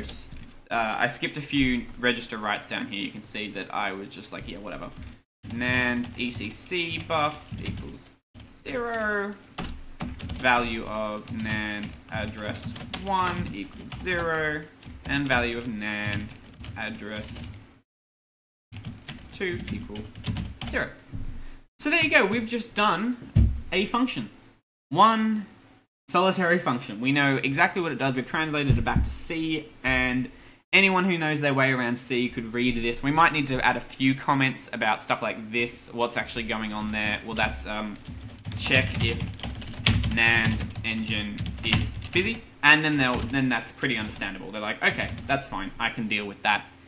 And obviously they need to look into sleep timer themselves. I do have a habit of when there's a subroutine, I like to put its address in my disassembly. So where is it? It is at, okay. So I like to comment, whenever I name a function, I like to put the original name that IDA gave it next to it. So I'll just show you that in a second. Just let me type it. D412088. And I've just done that so that someone who wants to follow my reverse engineering, maybe they want to reverse engineer the sleep timer function properly instead of just skimming it, they can go find that in IDA. Ryan, what was your question? Could compressed row data be a key that be in plain text after decompressing? For something in general. I have no idea what you just said. I'm sorry, you might want to reword that a bit. Compressed row data. I mean, you could put a key in your RO data section of your binary. Like, you totally could. But you can put anything in your RO data section. Sorry, I don't know what you mean by that. So yeah, this is just that's what I do a lot of this. That's just one function. There's obviously many. It wasn't the function I was hoping it would be. I was hoping it would actually make use of the stuff. What am I saying? I was hoping it would actually make use of the NAND registers. It would actually read something from the NAND, but it hasn't. But yeah, I don't know if I can help you with that one, Ryan. Try using. Isn't there RPX decompressing tools? I'm assuming you're talking about an RPX. So yeah, that's reverse engineering a function from boot1. We saw before that there were other uses of the registers here. So if we look at NAND data buff, for example, the one we reverse engineered was this one up here. You see 564. I should rename it too in IDA. But there's another one, 5EC. So we can do that one too. Maybe this is the one where it actually, yeah, this one looks way more complicated. Maybe this one, it'll actually, it'll actually make use of the NAND and actually read something from it. This could be its read function. So, yeah. I'm going to take a loo break. You guys can have a think about whether we want to reverse engineer this or do something else. I'm cool with whatever. I've got a few other things I can show off. I've been working on Linux with RW for Wii U. I don't know. Have a think about it. I'll be back in a moment. Just let me set up a scene that says I'll be back in a moment, because we want people to know what's going on, don't we? Text. Back in a second. I probably should have done this beforehand.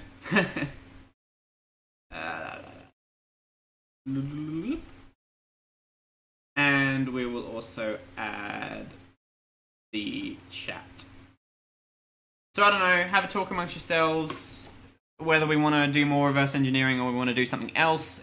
I don't really care either way. I will get sick of this eventually. So yeah. See you in 5 minutes.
Hello again, I'm back. I got myself some lunch as well, so I might take a bite every now and again.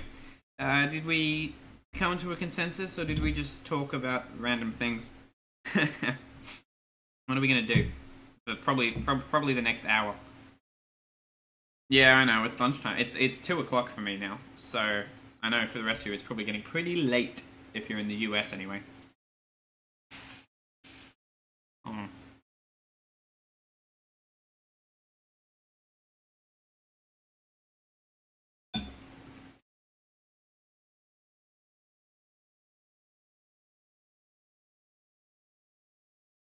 Well, if no one has any preference, I think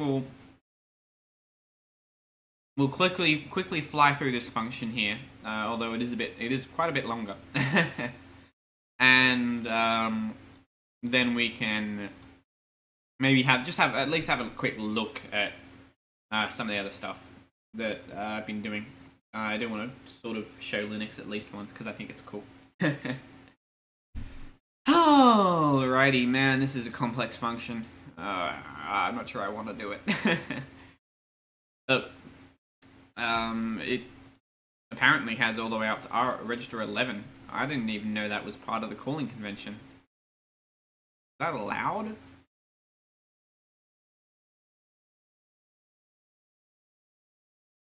No, okay, no, it's just saving them. Okay. Where are the actual arguments? Probably 0, 1, and 2. Yeah, okay. There's only 3 arguments, I stand corrected. It's still a complex function, just look at the graph in the corner. It's ridiculous. Oh, pardon. Well, alright then. I guess we will get started. Just let me put my stream box back to normal. There we go. And I will save this to my desktop. I will put it somewhere later, probably on GitHub Gist. What is this? NAND init, and we'll make a new one.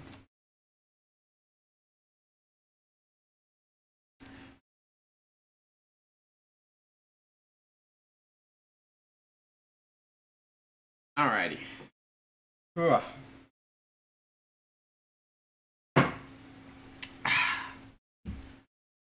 Let's get onto it then.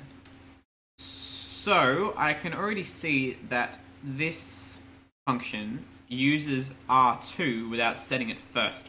So I've looked up here. There's no other places it uses R2.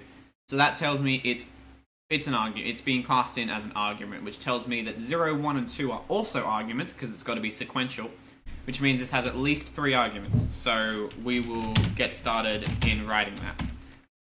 Nope. Arg1, U32, Arg2, oops, Arg2, U32, Arg3. Now, I'm probably going to write code that is a lot messier than I did last time because it's a much longer function, which means there's probably more variables for me to keep track of, and, you know, different bits of data. Alright, and then next instruction. You can see it stores R3 somewhere on the stack. And you see SP, that's your stack pointer. And then there's this offset. Luckily, IDA has been nice enough to actually name them this time. It doesn't always do that. So it makes something called var28 and stores the third argument in that. We're going to mostly ignore that for now, but I'm going to call it arg3 so we can come back to it later. Sorry, arg4. Now, since it uses R3 without doing anything to it, that tells me that this is also...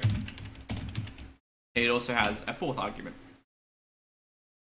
Alright, let's get moving. So, arg2 goes into R4. We set R5 to R1 plus R2 up here. Sorry, I'm eating as well.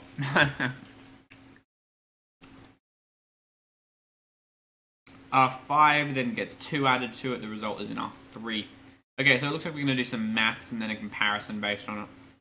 Everyone loves math, don't they? So good. Okay, let's start from the bottom. Let's start from this comparison and work our way back up.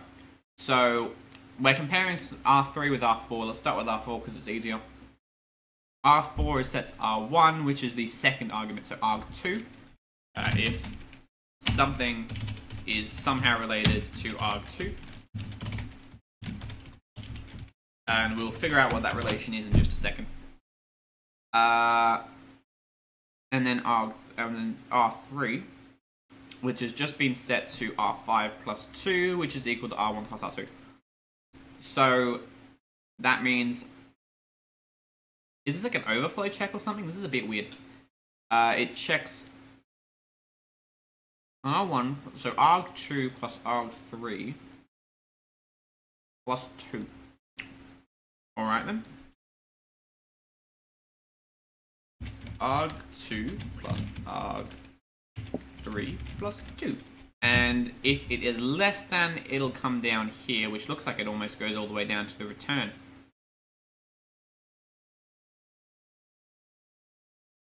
Yeah, it is too.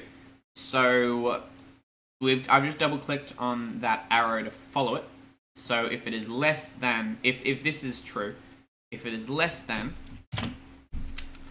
then you can see we put move 1 into R0, and then down here, this is just how you return from a function on ARM. So that tells me we return 1. That's a very strange... Oh, okay. No, it'll be checking if arg3 is a negative number. Okay. That makes sense. Let's just jump back up. So let me clean up that code a little bit. Okay, so that tells me the only way this could happen is if arg3 is signed. So that means that it can be negative. So I'm going to change arg3 to an S32. Onwards. We then have a left shift of register 2, which hasn't been modified, so it's still arg3. We left shift at 11 bits. There's probably going to be some compiler optimization. It's going to make much more sense once we write it out and have a close look at it.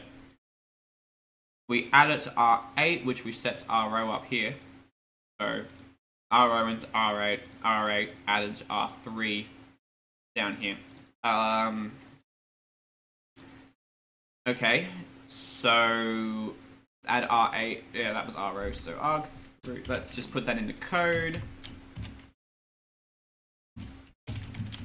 Plus arg1.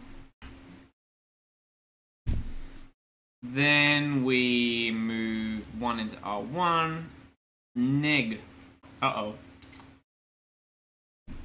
Nobody likes negging.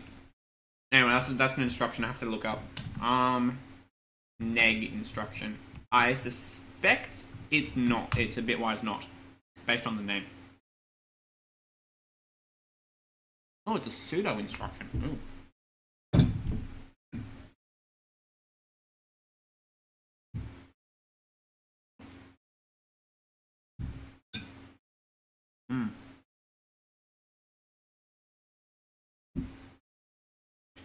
Tasty. Just having some lunch in the gaps, you know.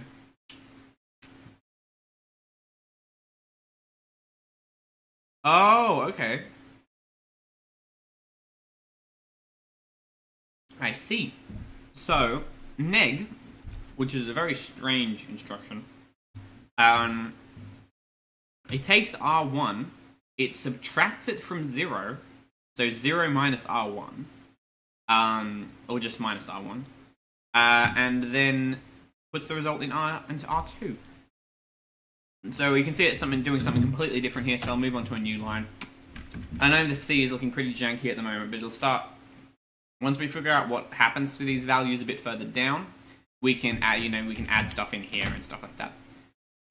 So we are taking negative R1, which is arg2, negative R2. Okay. Alright, we're going to store something else into a stack variable, which means this is a variable definition. So I'm going to say it's likely to be U32. What should we call it? I honestly don't know. I'm going to call it var2c, which is what IDA named it, until we know what's going on. You can see IDA is named at var2c down here. So to sum up, we have R2 being left shifted 11 times, and then being added to R8, which was set to arg1 before, and then that value is being stored onto the stack. So that's basically what I've got here. Hopefully that makes sense. I'm trying to go through this a bit faster. Alrighty, moving on. Execution always goes in here. I can see there's 2 loops here. I mentioned before when you have something coming up. There's a shorter one and a bigger one. So I'm going to put 2 loops in.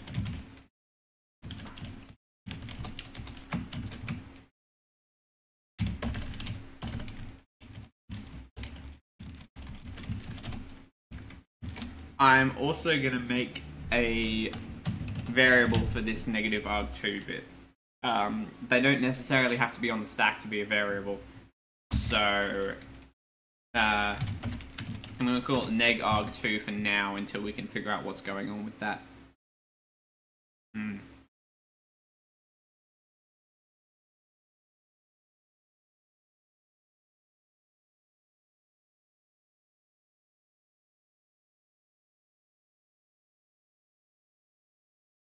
Right, so this second loop, the smaller one, we take NAND control into R1, we load it, and we compare it with 0. If it's less than 0, go around again. So we're currently checking if the NAND engine is busy at the moment. So if the value of NAND control and OX8 00000. So yeah, that's checking if that's checking the busy bit, which happened quite a lot in that last function. So I'm not surprised that it's happening again in this one. And then once the NAND engine is no longer busy. Oh right, okay. Sorry, I've written this wrong as C.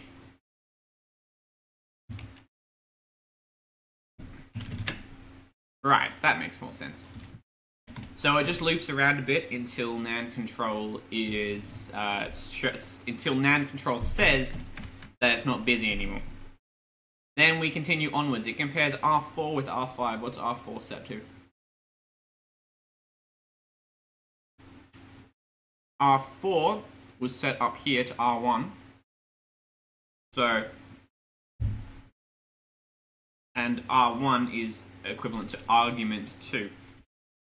So if something has something to do with argument 2.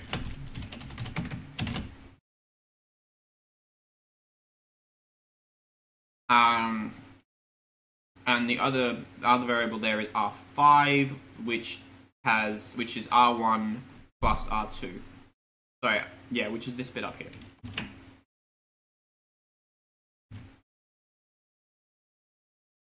Looks like this is another overflow check of some kind. If it is less, then jump down here. So, and what's down here? Does this exit the loop? Let me just follow this arrow quickly. No, it doesn't exit the loop. Okay. So then, therefore, we should have it in here if it is greater than. So we have something that only happens when R4 is greater than R5. Sorry, I'm not thinking so straight anymore, am I? Get R4, which is arg2, left shifted 18 times. Wow. Getting some ridiculous left shifting going on. And we compare that with 0 if it is equal to 0. Right, okay. If arg2 left shift 18. So this is probably checking the bottom bits.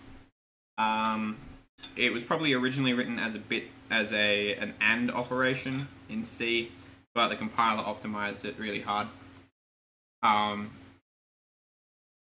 So, you know, what can you do? I will change it when we go back over once we're done here and clean that up a little. Sorry, just having a few bites of the food. Alright.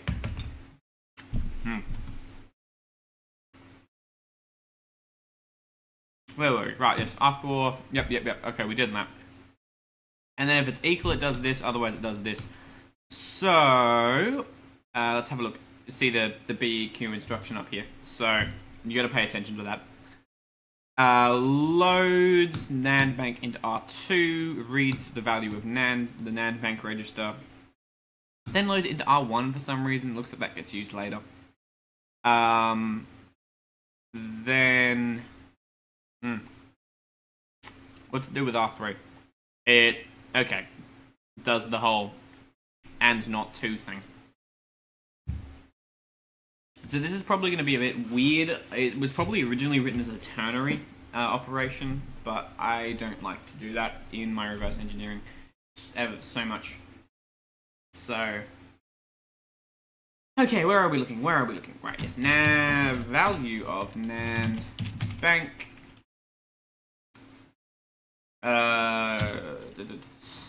Okay, we need to know what it does with that value first. So I got to look a bit further down. You can see we have R3, and it stores that at R1. That's interesting. So it'll either write that to NAND bank, or R1 will have some other value if we came down this code path.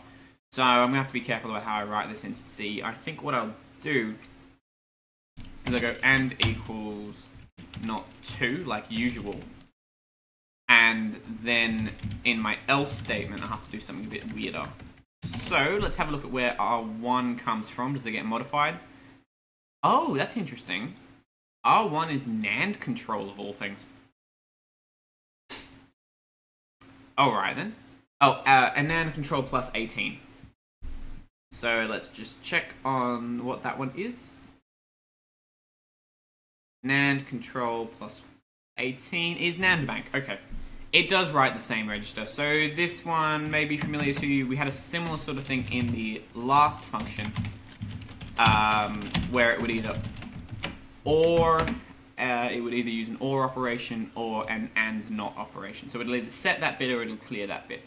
We can check on what that bit does later. I can't be bothered. It's probably just a bank switch. Yeah, okay, so if it sets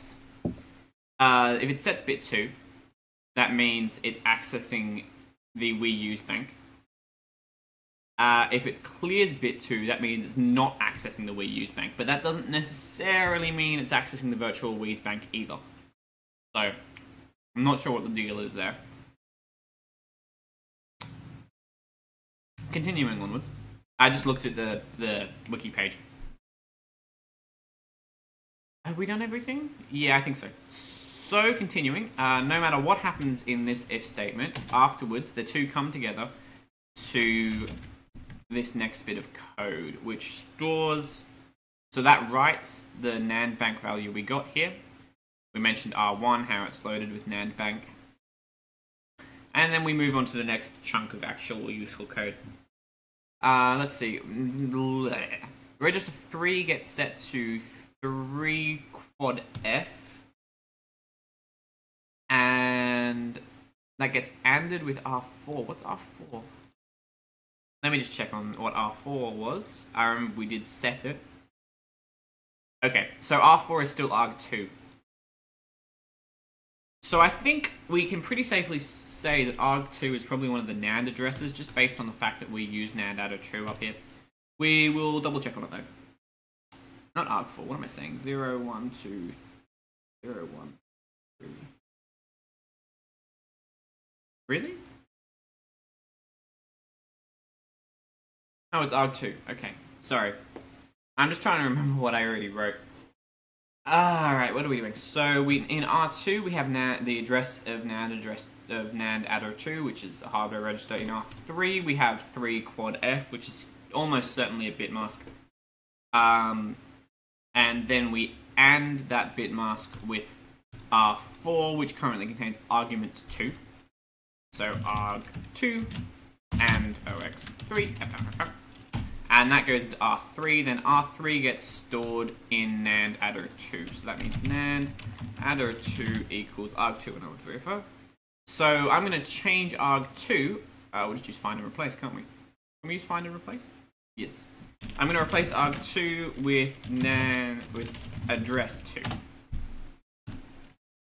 Because that's what it is. And presumably arg1 will be address 1. Or possibly arg3. We'll see. It might also be a long no, it won't be long. That will be a bit silly. Alright, so it just puts that in the address. And then continues onwards. There's a bit of math going on here. I'm not sure I like this, but we'll have another look. R3 gets set to 9F, so that value is probably going to be used a bit. And then the R3 then gets shifted 24 times. Jeez, that's a lot. That's 9F and then a bunch of zeros. And then that gets stored in R2, which is equal to NAND adder 2 minus OXC. You following this one, guys? I don't know if any of you are even still watching. I'm going a lot faster, so I don't know how understandable it is. That's in NAND control. So it does that, and then it writes to... Oop, I forgot the value of NAND control equals 1 watching. I thought so. I'm not surprised, really. It's not nearly as interesting the second time round, is it? Well, where are we up to with this function? Oh, we've barely even started.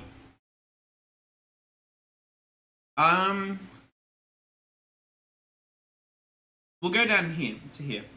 Alright, we'll go down to this bit. And then we'll call it quits for now. And we'll do something else. Yeah?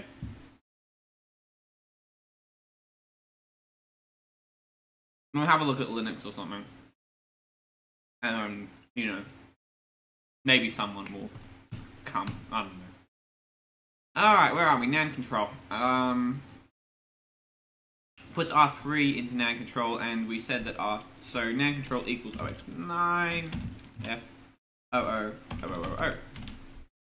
Oh, sorry, you can't see that, can you? How long has that been off the bottom of the screen? Alrighty, continuing onwards. Then this is a weird thing I notice on ARM sometimes. It gets R2, it gets a register, it adds 0. It's basically moving one register into another, or copying it. But for some reason it shows up as an add instruction in either. I don't think it's disassembled it right. So we move R2, which is currently set to NAND control, into R1. Oh, right, so we also do the check loop again, where it makes sure the NAND isn't busy. So it waits for the NAND to stop being busy. We've seen this chunk of code so many times. And we move onwards. NAND data buff and NAND ECC buff. This is what I came for, really. Nom nom nom nom nom. Nom nom nom nom.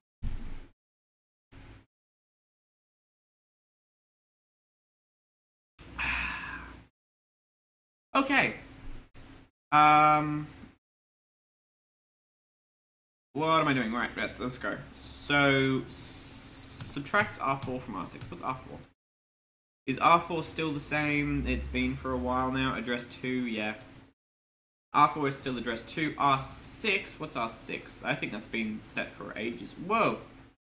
Ida, don't get weird on me. Have you still selected R6? Yes, good. So the way I'm finding these registers and where they're set is that when you click on one of them, Ida will highlight every instance of that one. So I clicked on the R6 down lower, and now when I come up here, you can see there's another highlighted R6. So that tells me that R1, which should be address 2... Are you kidding me? I screwed up. Fudge. Okay. I got my registers mixed up at some point. Clearly, I'm not awake enough to do this anymore. So I've just realized that it's R1 and not... Oh, well, maybe it is. Hang on.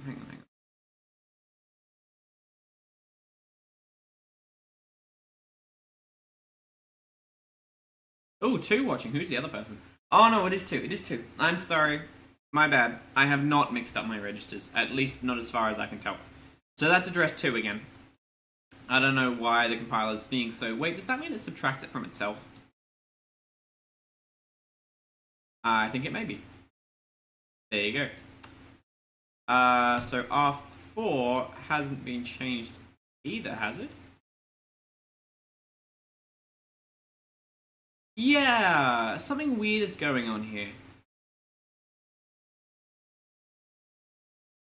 For some reason, it looks like that this next instruction subtracts address adder 2, our second argument up here.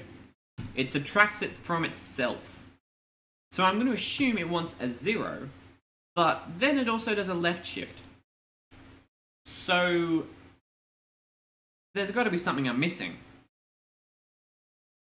It's not the negate. Remember we negated something. Does R4 get messed with? I mean, we did negate adder 2. I don't know. I don't remember when that happened. No, it's R1 and that goes into R2. And that gets moved into R12 for later. So... Geez, man, I don't know. Okay, clearly I'm missing something. And I'm gonna have to come back to it. I'm gonna call it here. I'm sorry that's a bit earlier than I said it would be. But... You know, what can you do? I've come across a roadblock and I'm like, I should usually be able to solve this, but it's not happening, so... Yeah, oh well. We'll have to come back to it. So, I wanted to give a little bit of a look at... what me and RW have been working on for a while now. I tweeted about it a little while ago. We were doing Linux. So let me just sort out my firmware image situation. Oh, still wrong. So we have, we've been making Linux try and happen, which is pretty neat, I think. That's for the Wii U, of course. So I have here my Wii U. Just tell me if the audio mixing's weird. No, it was already on my SD card, so I don't know what it is. Maybe I did indeed find a random firmware image on Pastebin. How I'm not going to tell you, am I? Who knows? It's a mystery. Nah. I compile most of this stuff myself, so it's probably not going to be. Again, though, I'm not sure where it came from. So maybe it did. So what I'm going to do is I'm going to turn off the Wii U. And I've got a USB keyboard over here that I need to plug into it. Come on, out you come. And I also need to plug in a USB drive, a flash drive. So both of those will become obvious once we boot Linux. Why I need those. In fact, you should be able to figure out why I need them already. I wonder why I need a USB keyboard to use Linux. Where's the flash drive? There it is. The USB stick actually has my root FS on it. Oh, 3 watching. I'm changing topics too, so this could be interesting. Well, you 3 lucky people, and whoever watches the stream archive, which will be nobody, maybe me. You're about to see something pretty neat that me and RW have been working on. So, yeah. So here's my Wii U turning back on. And it should boot straight into that firmware image I put on the SD card. Because I'm insane. Come on. I haven't got all day. This is by far the longest part of trying to develop this thing. Uh-oh. Oh, come on. Don't do this to me, Nintendo. I swapped out the flash drive. I put a different flash drive in. So it usually works fine. It usually works fine. Hang on, we'll try again.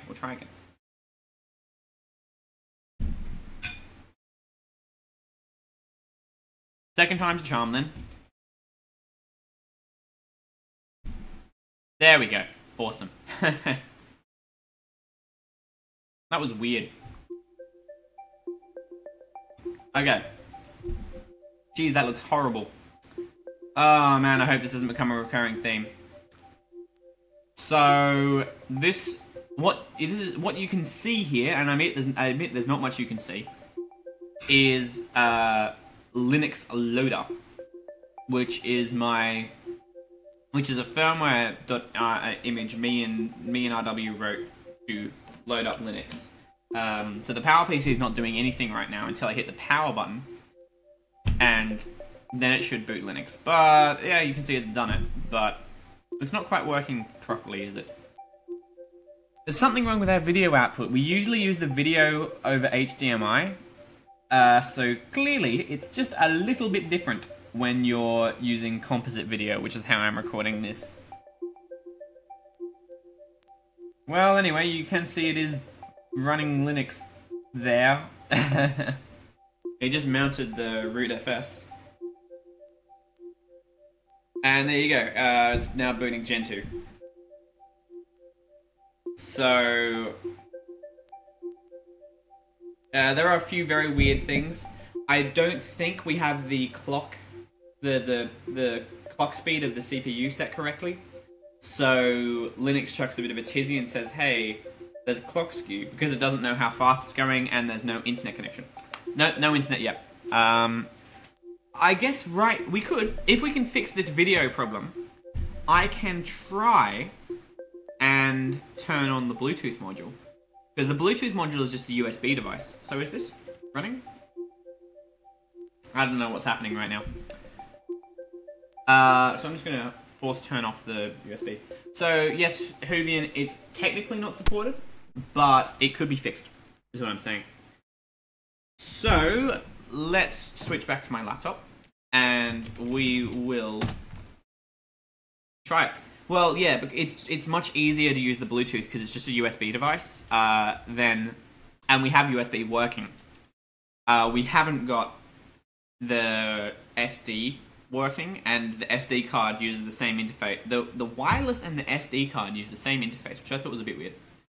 So here's RetroArch. I don't want to do RetroArch right now. Here we go. Just wait for this to open up.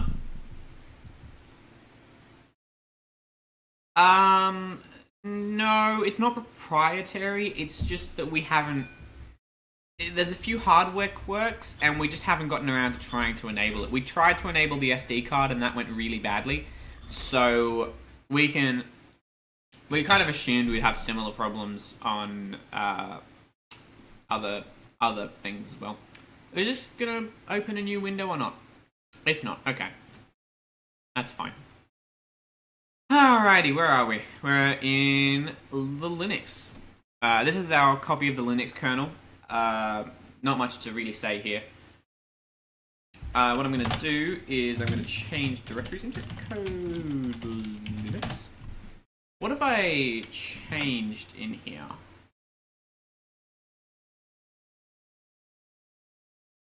Right, so Atom's just being a bit of a twat. Okay, that's fine. Oh, right, yes, and I tried to do this as well. I'm going to just quickly revert these.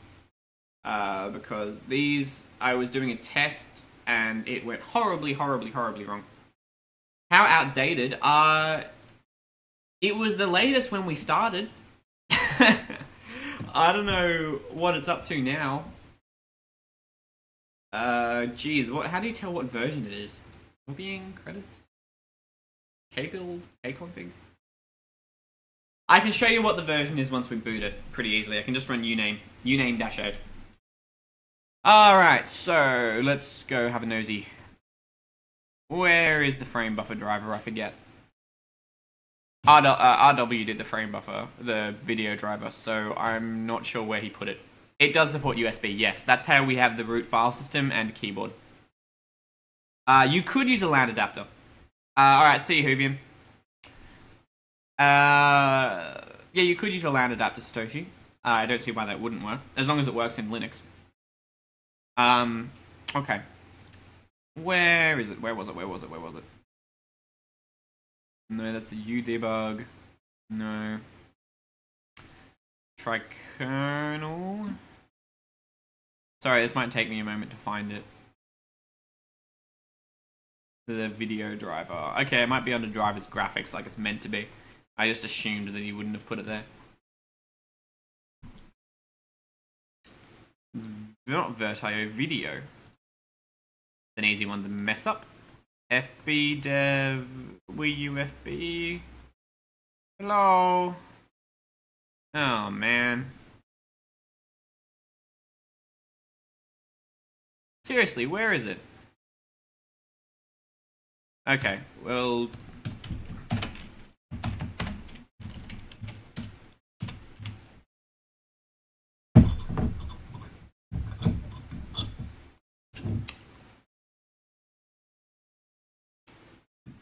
Again, if I can find the frame buffer driver, wherever it is, I should be able to change the resolution and fix up those video issues. I'm gonna guess that it's 854 by 480. That's the resolution of the gamepad at least, and so it makes sense since it's running in 480p right now. There it is. Okay. Right, here we go. So, yeah, he has got the default configuration here, and it's probably not going to be right. So I'm going to change it to 854 by 480. 4 by 480. And if we're in luck, that should just work with only those changes. It depends on how well RW wrote it. Oh no, I don't want to clean. Don't clean. Don't clean. Oh, we might be here a while.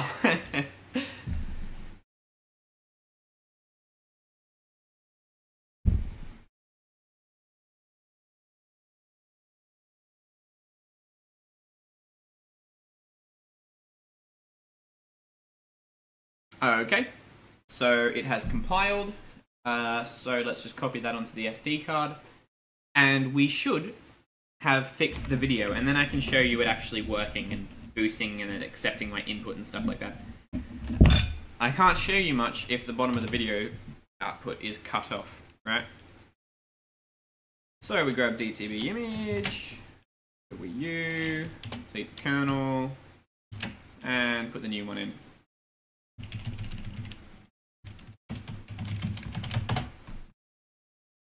Alrighty, let's try it. I'm going to swap over to the Wii U now, drop in the SD card, and hit the power button. Hopefully this will turn on. I'm not going to bother fixing the video issues in Linux Loader. It's just not worth it. It's not that interesting what it shows. It was interesting while we were still fiddling with the ARM side stuff, but once we got Linux running on the Power PC, it was like, yeah, whatever, who cares?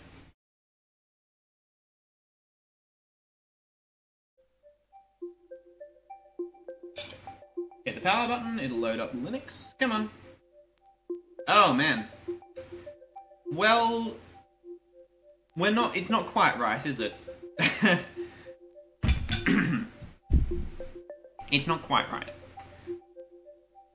This could be frustrating. Okay, so it's either running in 480p or 576i.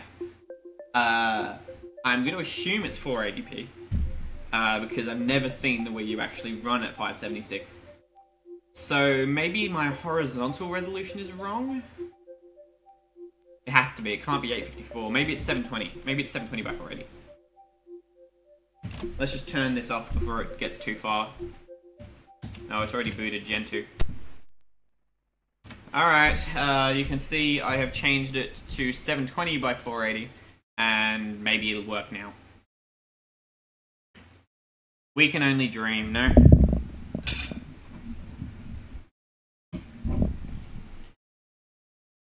Wait, come on. Oh dear.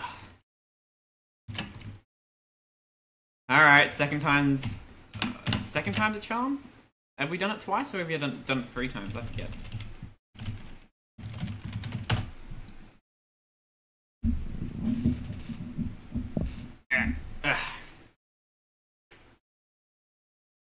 Alrighty.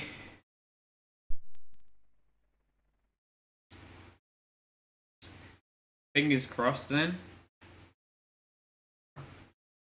This is our third try, isn't it? Yeah, so third time's a charm.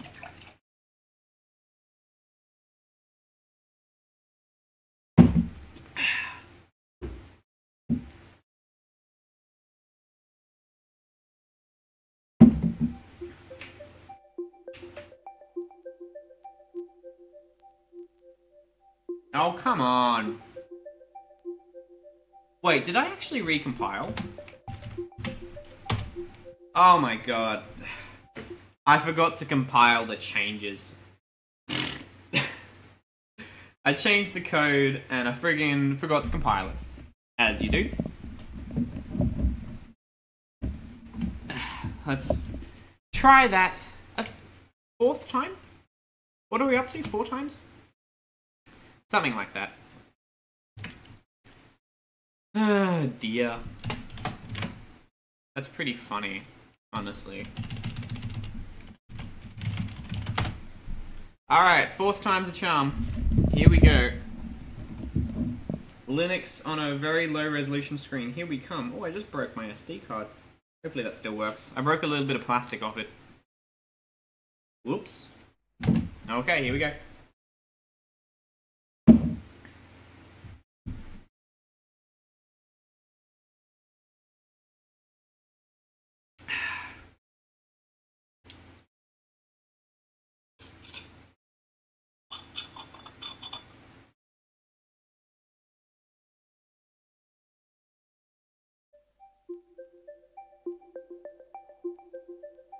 Alright, come on.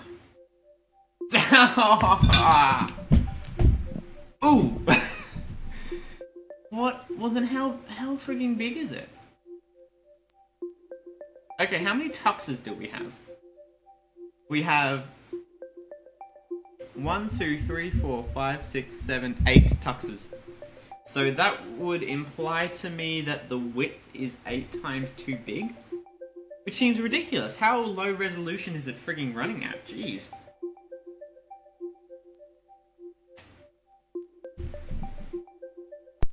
Okay. Turn it off. This is gonna basically be trial and error. Yeah. I don't know what the values we need are to make it work. So I'm not going to worry about the Y resolution, I'm just going to try progressively smaller resolutions. 320 by 240 you reckon? Or we'll try 320 pixels. Again, not going to bother with the Y resolution, because the X resolution is the one that causes the corrupt graphics. The Y resolution, things will just go off the end of the screen.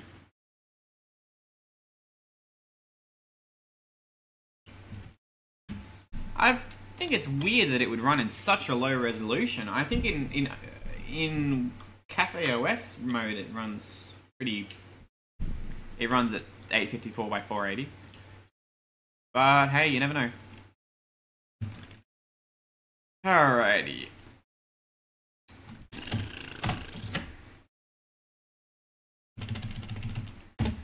PPC kernel delf. Alright, it's the one and only. It's not the one and only. I'm going to do this many more times.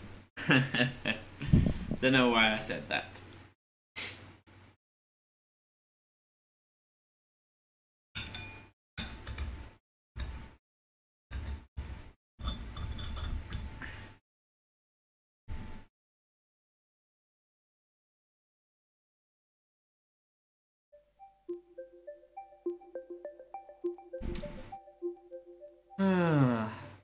Oh, we're closer. We have 2 tuxes. So that means the width is too short. That's what that means.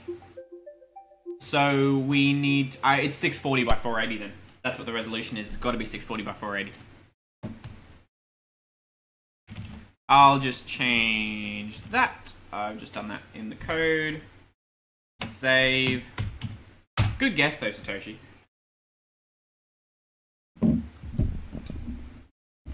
I don't know why it would be running in a 4:3 resolution. We all saw all the graphics were correctly scaled to 16:9. Oh well.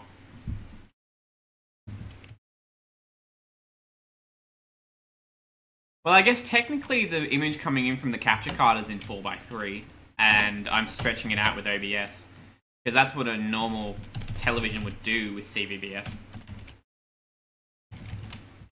Just use USB loader, no? USB loader GX, isn't that the, you know, the standard for this sort of thing?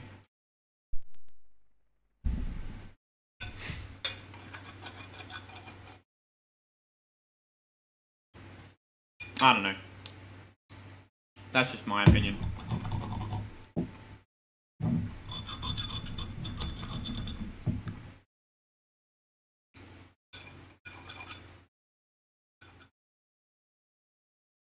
Alright. Come on.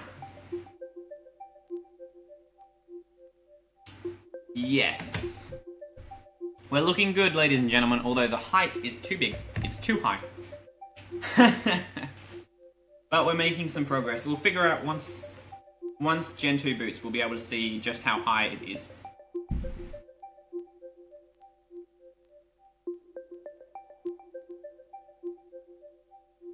Maybe it's only a few lines. Hell, maybe it's just being cropped out by my my OBS settings. Let me check that actually. Transform, edit transform. Beep. No, okay. It is genuinely too tall.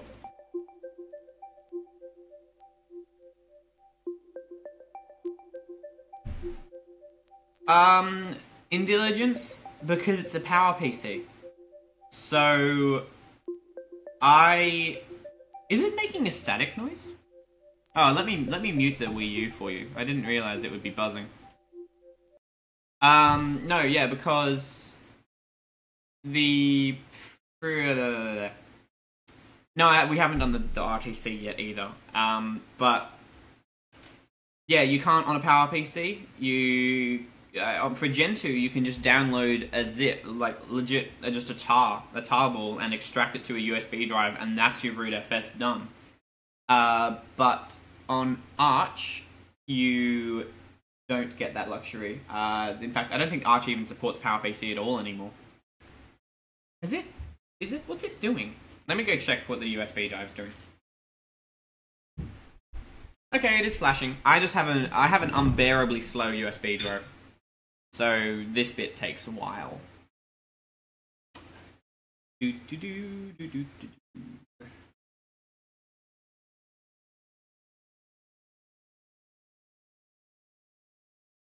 a bit weird. I did turn on net, but I can also see that it didn't bring up the loopback interface either. Maybe once I get to a shell, I can just customize the frame buffer size. I'm pretty sure you can do that.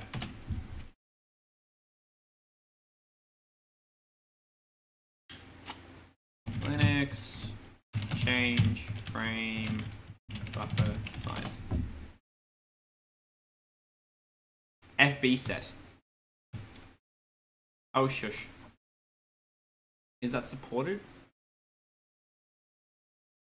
Set col reg.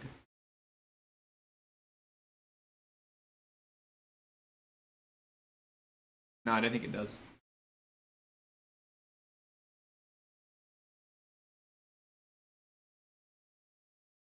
I don't know. Are you still going here there, Gentoo? Oh man. Maybe it's frozen. Oh, hang on. It is getting. It's just that the screen is way too tall. Ta-da! We have a shell. The screen is just way taller than it should be. Okay. No, Satoshi, it's not. You can just see it. The shell was way off the bottom of the screen. Let me just echo something. Echo test. 1, 2, 3, 4, 5. It's 5 lines too high. That's ridiculous. Okay, so do we have a dev FBO? So let's just ls/dev. Whoa! Okay, I didn't expect that many things in dev. grep FBO. Yep, we do have an FBO. Awesome.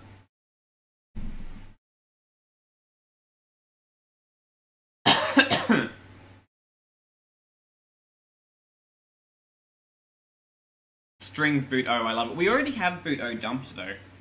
Do we have FB set on this machine? Oh crap, okay, I can't. Alright, we'll have to tweak the height a bit. Oh wait, no, I can do it in sysfs, can't I? ls/sys. Oh man. It's weird not being able to see what you're typing.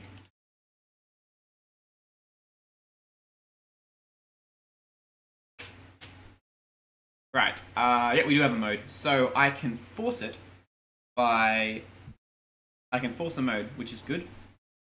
Let me just quickly cat my modes. Class, graphics, FBO, modes.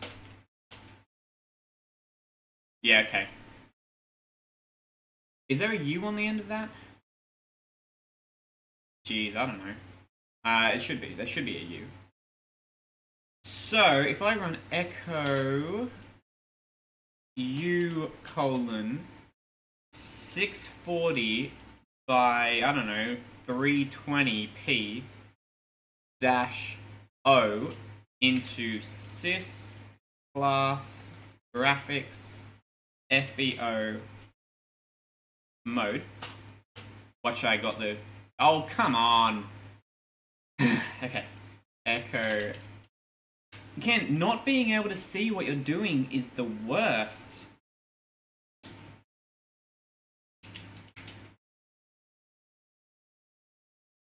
Graphics FBO/mode. Oh, you're kidding. Well, it shouldn't do that. There absolutely shouldn't be an invalid argument. Okay, we'll do it by hand. We'll do it by hand. Shut down -h now.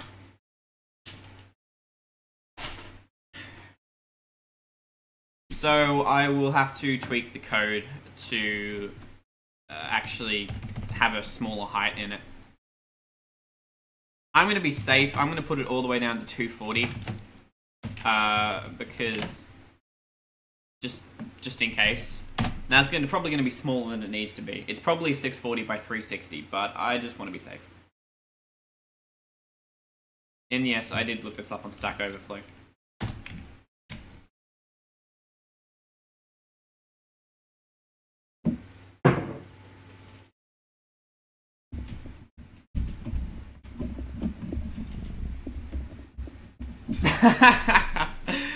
Oh, yeah, you may have a point. No, it's most likely that we just haven't... That is also possible, but whatever's doing it, this should fix it.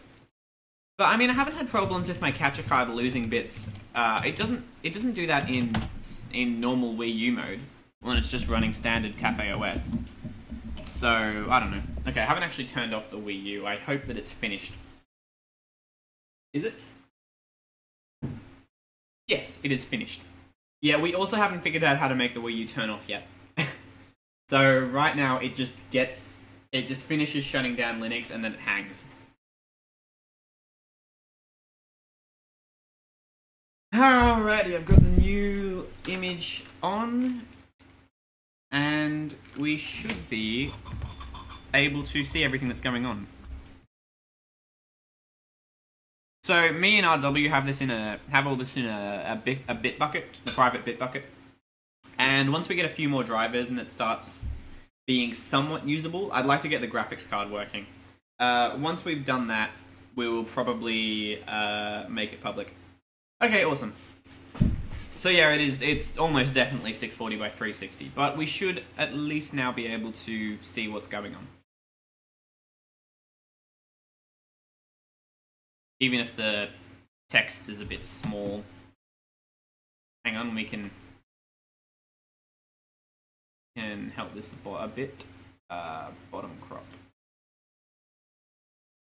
Do do do do. Do do do do. Come on.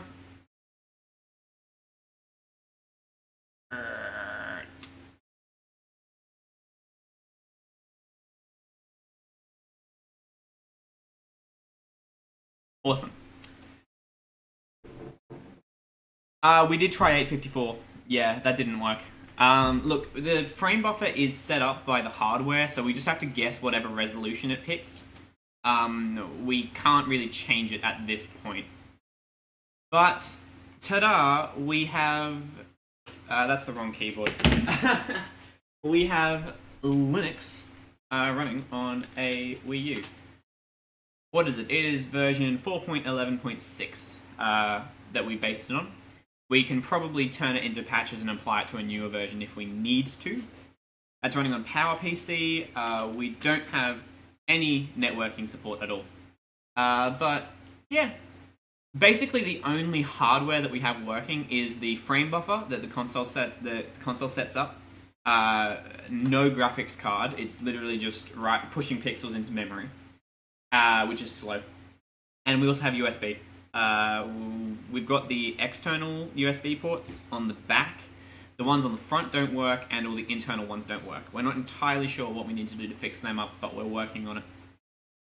But yeah, I remember some people asked stuff before. What they Hovian wanted to know what version it was. Well, we've just seen it's 4.11.6. What else did we want to look at? Oh, thanks, Gentoo.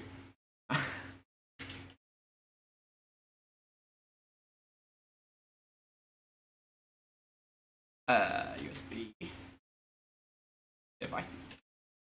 Oh, we've got plenty of USB devices.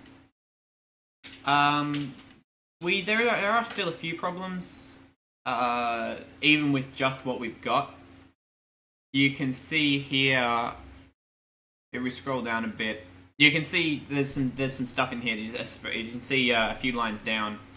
We have the espresso pick and then the latte one. Those are your interrupt controllers. Let's keep coming down. It registers a few drivers. Here's the USB initializing. And yeah, we do have a small problem with the USB drivers. It doesn't seem to affect them, but it does trigger this exception where it does something wrong. I don't know. I think it tries to free an address that was never allocated. Something like that. So yeah, you can see that's not quite working. You can also probably tell there's a few bugs with the graphics. If I scroll back up, the lines just appear at the top of the screen. That's because, yeah, it's because we're using the frame buffer, we haven't got proper graphics acceleration, and it just doesn't seem to work quite right. I'm not sure what we can do to fix that. If I come down a bit, you can see it detected my USB keyboard. And this is a bit interesting. This bottom device here, it's a BCM2072A0. That's a Bluetooth adapter. It's found a Bluetooth adapter. So I was thinking we could go and just enable Bluetooth in the kernel, and hopefully it should just work. I don't know, maybe we'll need a firmware blob, which I can get. But if it just works, we should have Bluetooth, which means we can maybe get an internet connection going, which would be really weird. Anyway, then some problems with my kernel, with my keyboard, and that's your lot. So yeah, I'm pretty happy with where we're at so far. And with any luck, we should be able to get it much more complete in a bit. So yeah, what I'm wanting to do now is we'll just try it right now. We will turn on Bluetooth. We'll turn on Bluetooth and see if it works. So I'll just wait for Gentoo to shut down. Oh, thanks, man. I appreciate it. Most of the driver stuff, especially the USB, that was all done by RW. He's the best. I never would have gotten that. And without drivers, without USB, there's really nothing we could have done with it because we had no root FS. Anyway, so you can see it says reboot power down. That means it's my cue to hold the power button in and to actually turn off the console because it doesn't know how to do it yet. Alright. I may as well, while I'm here, I will change the... Oh, hang on. Wait. OBS, that's your cue. Thank you. I'll change the resolution back up to 360 because that's obviously what it's meant to be. And I've got the menu config open over here, so it shouldn't be hard to turn on Bluetooth. So, okay, we need to turn on Bluetooth subsystem support. It's under, where is it? Under networking support. Okay. Where's networking support? There it is. Bluetooth. I'm going to turn everything on. We compile everything into the kernel right now because we haven't sorted out any sort of, you know, and we need that. We haven't sorted out modules yet. I'm sure they would just work, but, you know, whatever. So, that should be everything we need. We probably actually don't need everything in here. But we definitely need BNEP. And I will leave on some other stuff. So I probably need to turn on some stuff in here as well, because I noticed that the loop pack wasn't working. So we'll need to get that happening.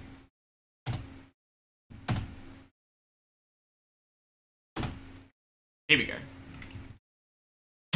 We'll obviously need TCP/IP. Yeah, this is the thing. We started pretty much from scratch, so it doesn't have anything turned on. So we need to turn on all the IP stuff, and so on and so forth. We don't need to do all of these things.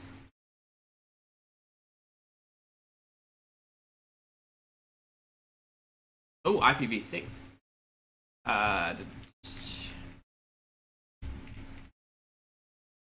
Don't need to worry about some of these weirder ones. Does it have DHCP? We need to turn that on so I can get an IP address. What's a packet socket?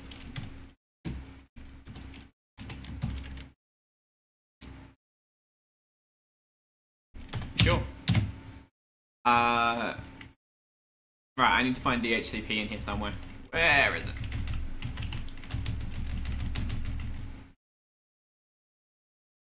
CCP, RDS, no. Apple Talk. Sorry, my VNC is having a bit of trouble keeping up. I'm not actually running OBS on my drive on my laptop that I'm running everything else on. Sorry, I'm there. You know what I mean. We need netlink. I know that much. Okay, well, I guess it should have enough then. I was expecting it to want me to turn on DHCP, but apparently it's not needed. So, sure.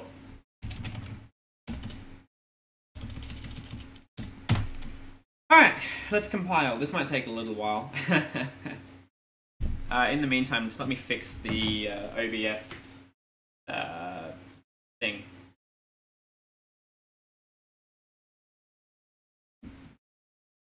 Because I changed the cropping. Alright, cool. Just waiting. Waiting on the world to change.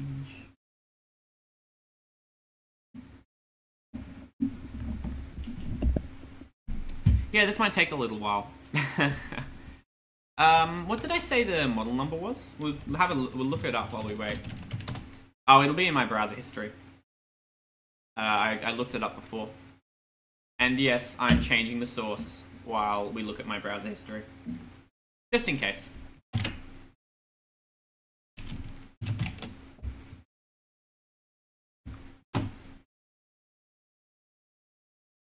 Alright, I found it. Alrighty. So, let me just Linux on the end of here. This is when I just made sure that it was actually a Bluetooth adapter.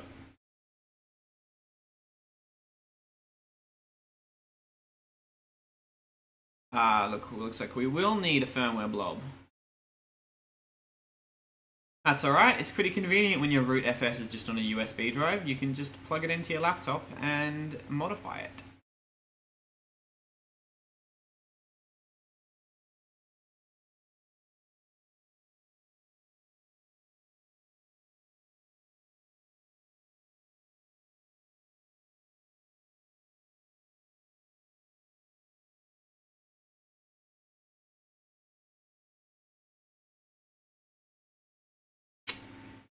Oh man, am I gonna have to tweak the kernel? Not done yet.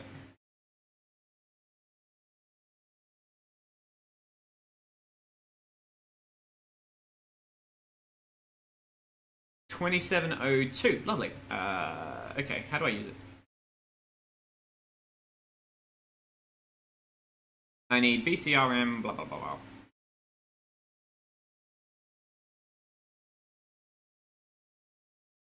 Okay, awesome. So, oh man, the Gentoo install I'm using isn't gonna have blues, is it? Oh, maybe it will. Has that finished compiling yet? Nope. 20702. Oh, I don't know which one I need. I have to wait for Linux to tell me. That's annoying. Alright. I'm just going to go to the bathroom while this compiles. I'll be back in a second.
Alrighty, I'm back.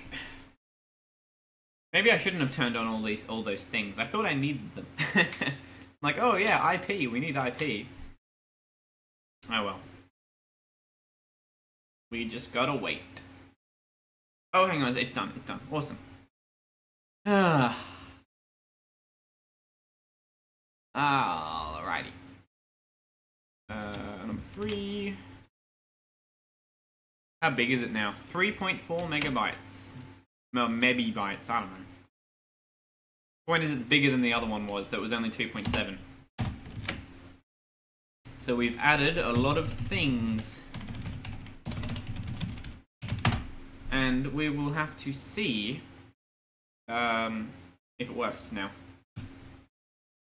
With any luck, it should at least tell us that we're missing a firmware file and we should go download the firmware file. I'm also kind of hoping that the video will work properly at the full resolution now and I won't have to crop it. Because I tweaked that a bit as well. I've been live for 3 hours, jeez. That's pretty crazy. Do do do do do do do do do do.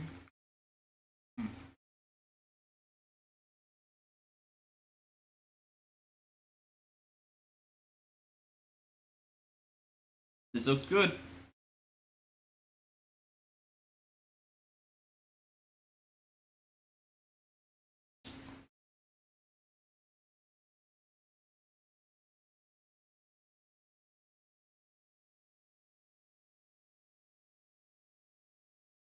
The font's pretty small, isn't it?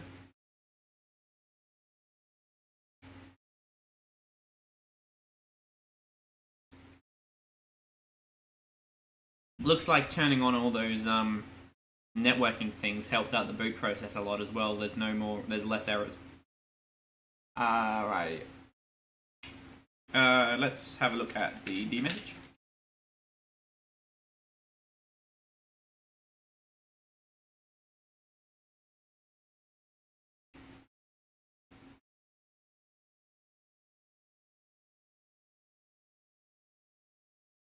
Oh, we skipped the Bluetooth. Oh well.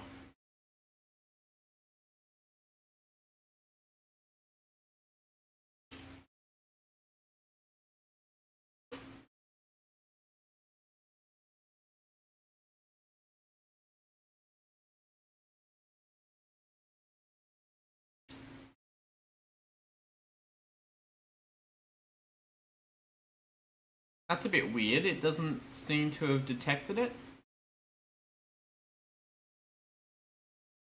What's going on? What's the deal?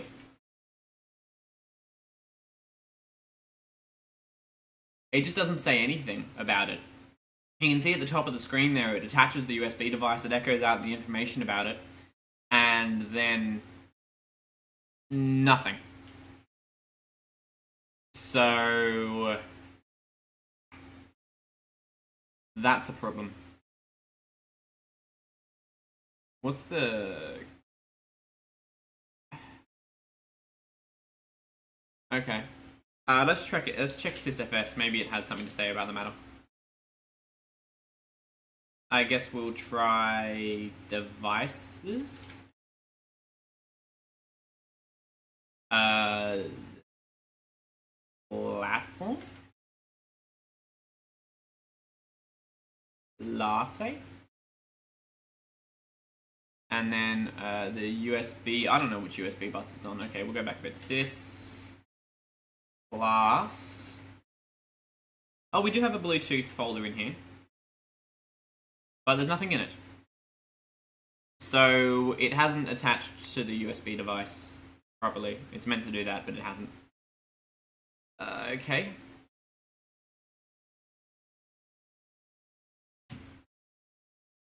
Let's try going and having a look at MISC. Okay. Anyone here experienced with Linux? You know what I might be missing here? Because I don't know what I'm missing here. I'm clearly missing something. Maybe there was someone on Ubuntu forums who had to tweak the kernel to make it even detect it, which was in drivers Bluetooth BT USB.c. Did that even get compiled? Bluetooth BT USB. Maybe I have to turn that on in the USB core. In the kernel config. I may have to do that, yeah. Let me just check that. So you can all can see. We're going back into menu config. I remember before, I may have to go into device drivers, go find the USB section, and turn on Bluetooth in there.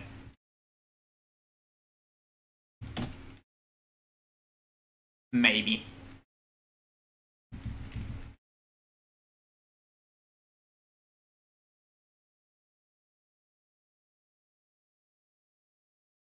Where's the mass storage? The imaging.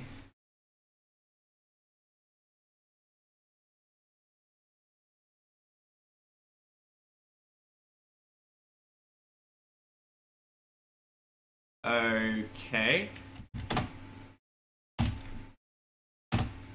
Right. Let's do a search.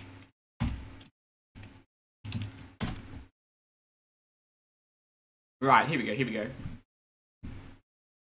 Where is it?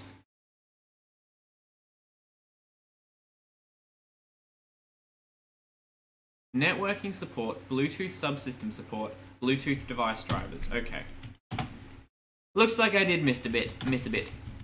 I needed to turn on some things in here. Yep, there you go. Look at that. HCI USB driver. How did I miss that? Well, that's a bit... I've got a bit of egg on my face now, don't I? Alright, we don't want that as a module. Alright. That should work now. While that compiles, let's just tell this to shut down. And I'll have a look at the compiling instead.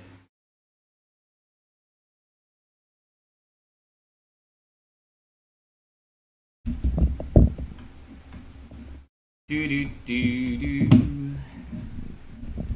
Come on. There we are. So that compile is done. Has the Wii U finished turning off? Oh, wrong button. No, not yet. Alright, let's copy this over.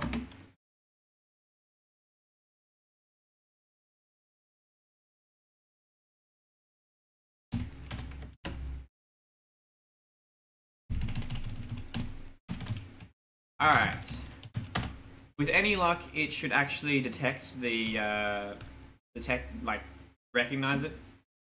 And, oh, yep, good, just in time. Yeah, with any luck, Linux will now actually say, okay, I know what this device is. It's a, Bluetooth USB dongle, woohoo. And we can actually use it. So I expect this boot, it should give me it should tell me that it can't find the the firmware. It needs a firmware blob. So I expect that it'll tell me that it can't find the firmware. Or maybe we will be unlucky. Who knows? Oh, it's running a bit faster this time, isn't it?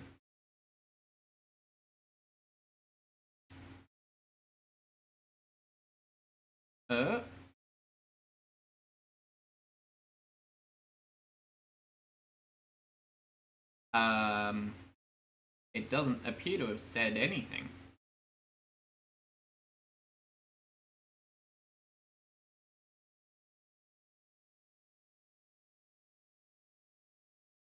That's a bit weird.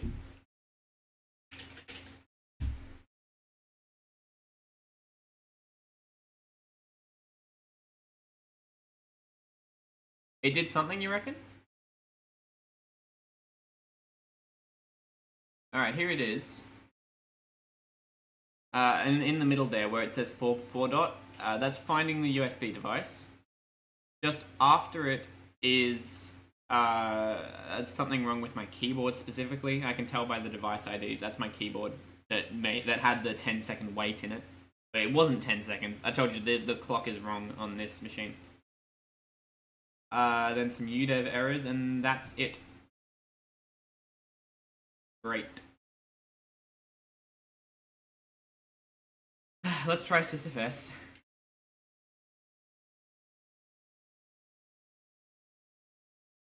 Whoa.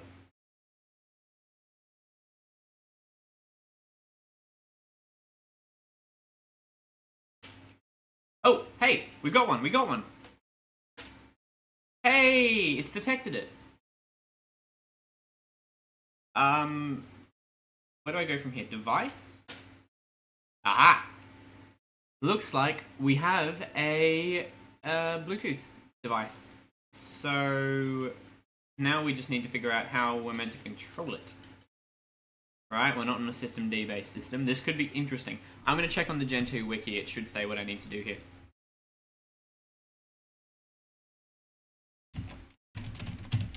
I was fully expecting it would say that it needs like a what was it? A firmware blob. It's supposed to need a firmware blob. Maybe that's something that the user space drivers do. But you can see that we do have a Bluetooth. It at least detected it and put it in the right sysfs place. Num num num.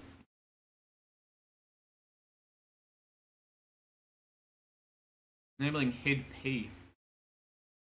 I don't think I did that. So I'm looking at the Gentoo wiki, and it says that I should enable HID P. I'm not sure I've done that, and I definitely didn't do HCI UART. So let's just quickly check on that.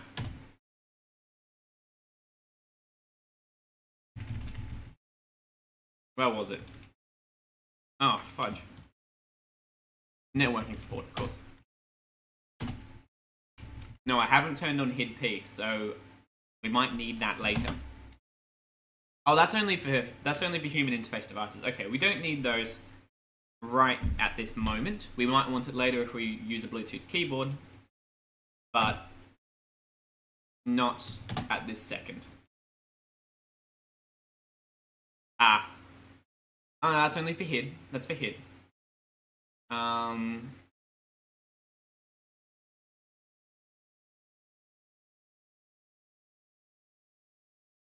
Oh, well, thanks, Gentoo. Just run our package manager command, but I don't have an internet connection. Ah! What am I supposed to do about that? Do I have a LAN adapter? I don't think so. Okay.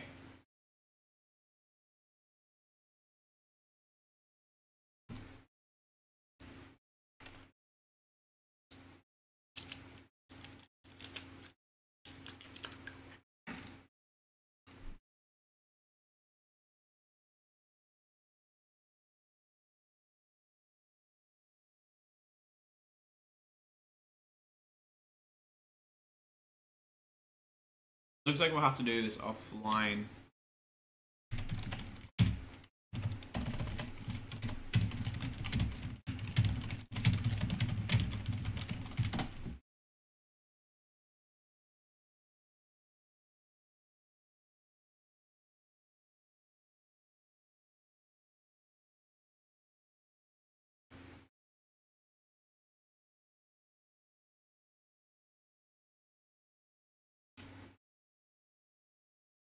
I don't have a Gentoo box.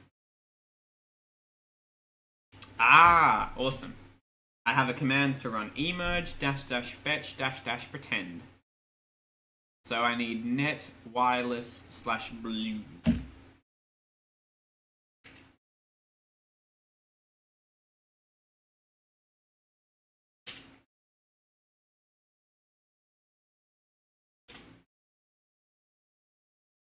No worries, man. Thanks. I appreciate it. Oh, really?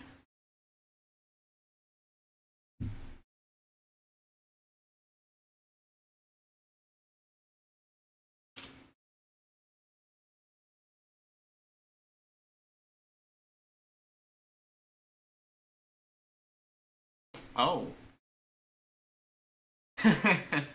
I haven't actually properly set up Gentoo. I just literally unzipped the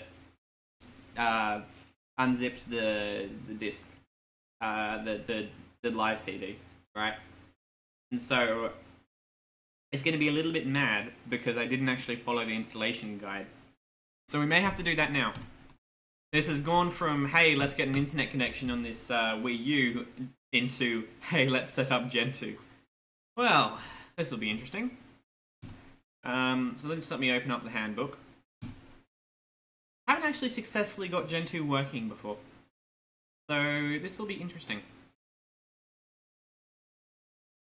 Okay, so I should be able to skip to configuring the system. I don't have an F-stab. I don't need an F-stab. Don't need to worry about networking information yet. Worry about it later.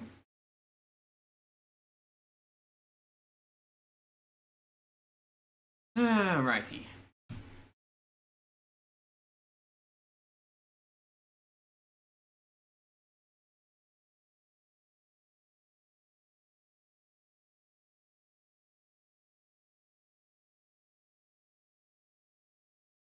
Sorry, I just need trying to find where I need to go in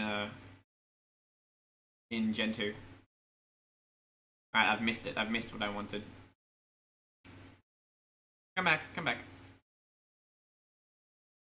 Installing the Gentoo base system. I suppose I'll need to do this. Mirror select dash I dash O. Let me guess, command not found. Wonderful. Because I'm not actually running off the live CD, just the stage package. Okay, make the dash p dish dash p slash etc slash portage slash repos.conf. And then I copy user share portage config repos.conf to etc portage repos.conf Gentoo. Oh, it goes a bit off the side. Gentoo.conf. That's probably just being eaten by my capture card.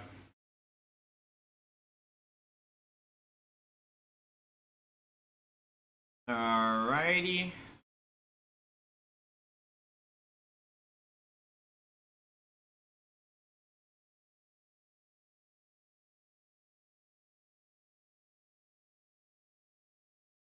Uh-oh, hang on a second.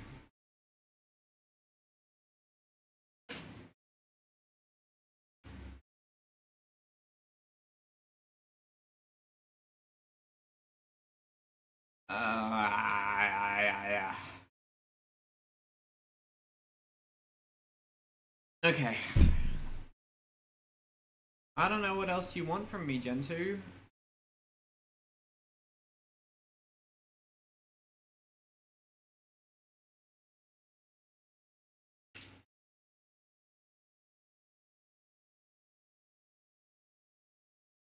Let me guess. It's gonna want an internet connection to do this.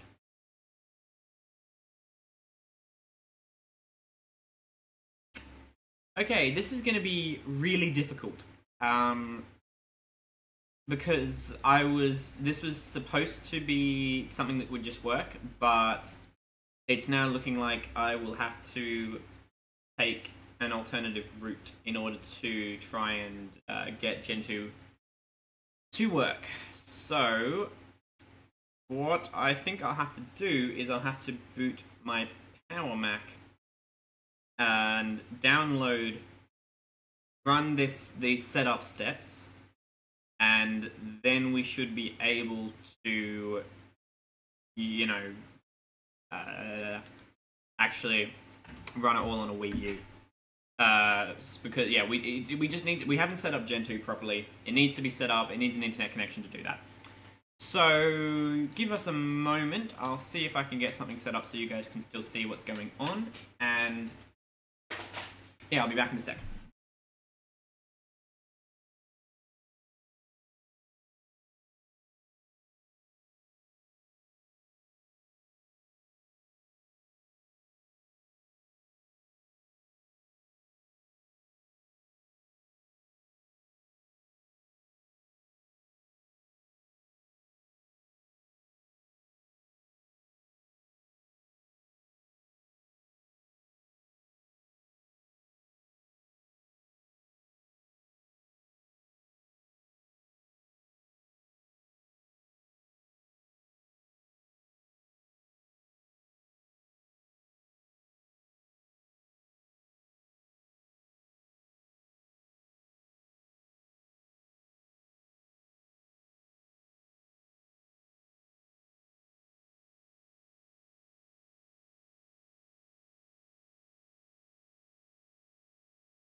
Okay, I just got to do some setup of some other bits and pieces, because what's the fun in not being able to know?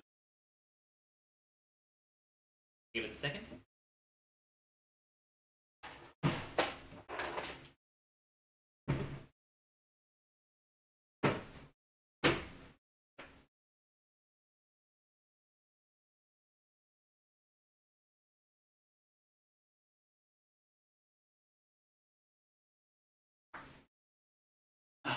Here we go. So I have a camera here. I know this is far from ideal, but it's all I can do to capture from this machine. It's an old iBook, so yeah, I don't have a video capture solution for it. But the idea is, because this is a PowerPC machine, I should be able to do most of the Gentoo setup on it. Although, admittedly, it is running Debian, so hopefully it's not too broken. Alright, let's see if I can change that font size for you too. Linux TTY font size.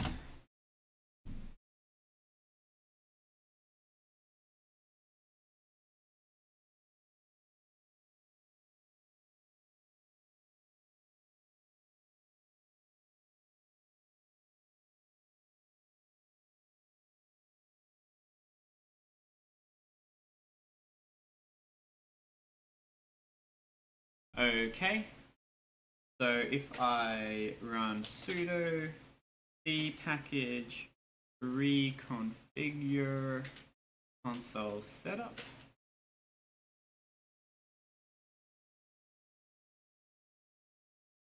Okay, we don't have that. Good.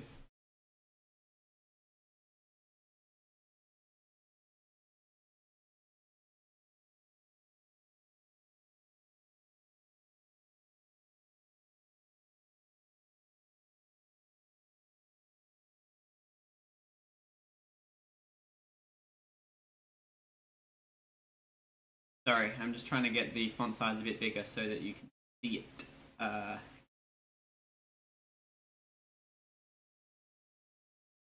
Lovely.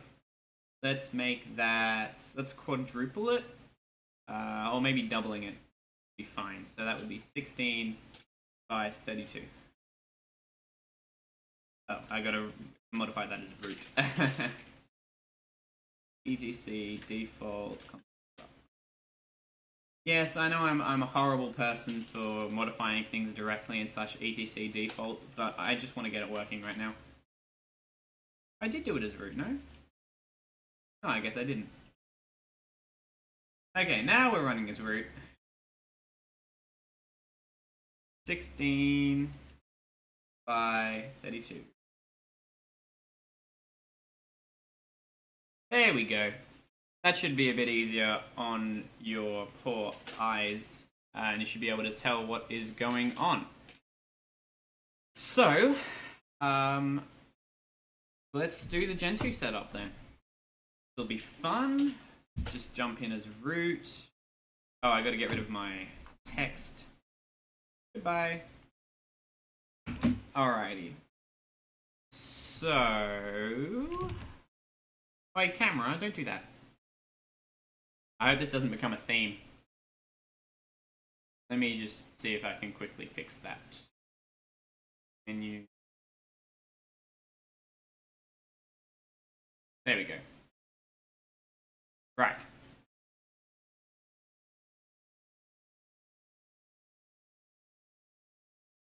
So I need to figure out how to install this. So first I have to mount the USB drive. I've got to mount the USB drive. So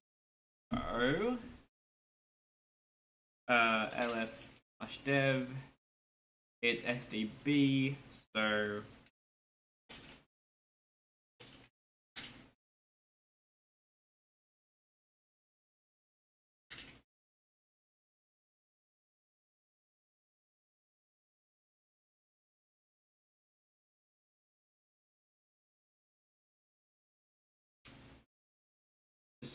Wait.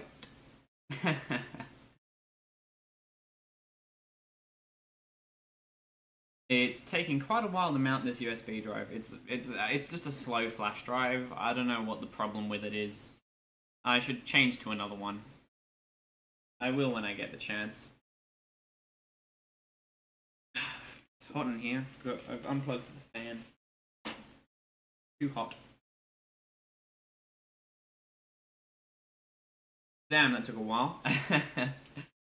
Okay, so first I need to change etc portage make.com. So I have no problem with that. No, I have no problem with that. Alright, let's move on to installing the base system. This is what I'm worried about. No. But that's fine. We'll use the ebuild repository. Alright, actually we'll no, we should be fine. So we've already done that configuration file.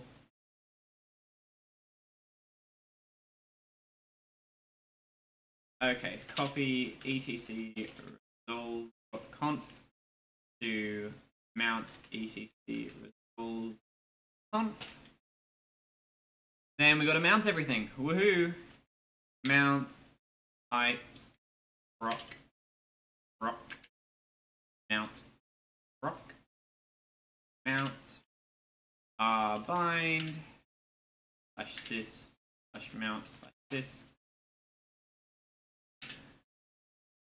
make save. And Gentoo is pretty ridiculous. Camera, I asked you not to do any power saving.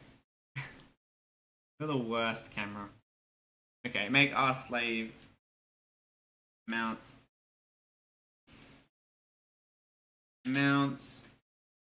bind /dev mount Gentoo. No, just mount dev. Mount make slave mount dev. Okie dokie, and now we chroot in. Chroot mount bin bash. Cross your fingers. Hey, look at that.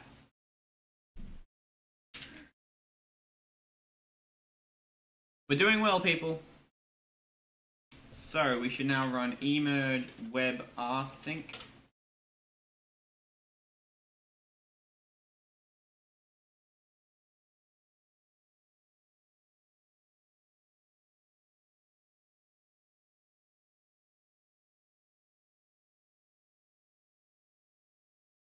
Alright, here we go. Oh, hang on, I should just quickly make the user portage folder. Come on, quit. I asked you to quit. Okay. It's a slow USB drive. I should expect this.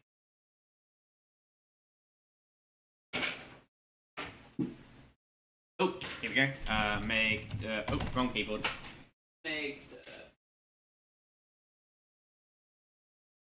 Just because it was complaining about that. What do you mean? Oh.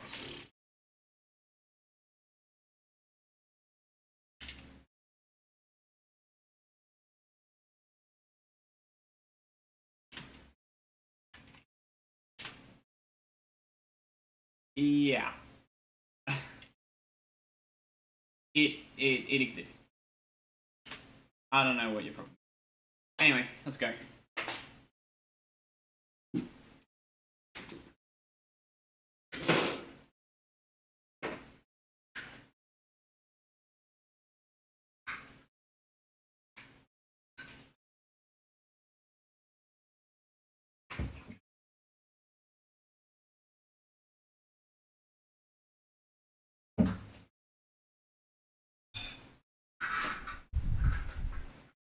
Alrighty.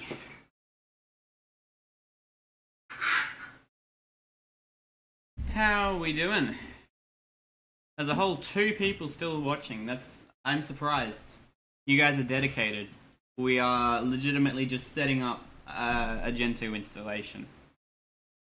And with any luck, then we should be able to actually, you know, do Gentoo properly. Stop it, camera. Let me just fix that while this does its thing. Really? Huh. Okay. I actually can't. I can't do that properly. Yep, this is taking its sweet, sweet time.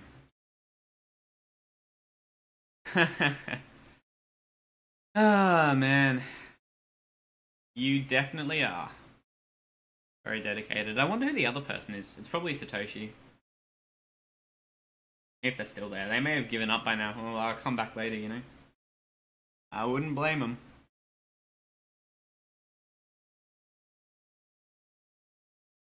Doo-doo-doo.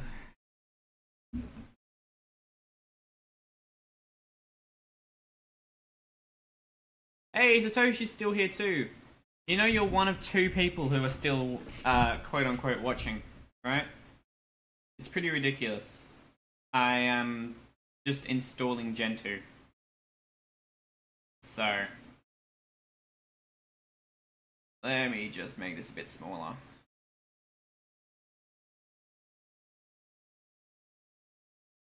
You're my dedicated team, people. Thank you.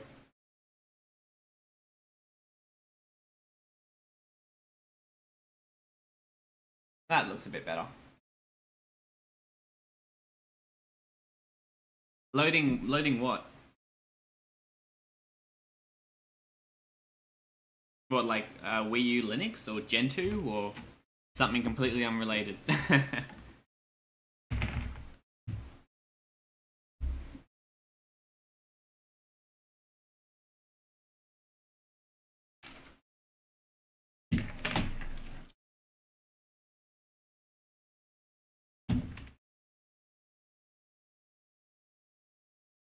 Oh man.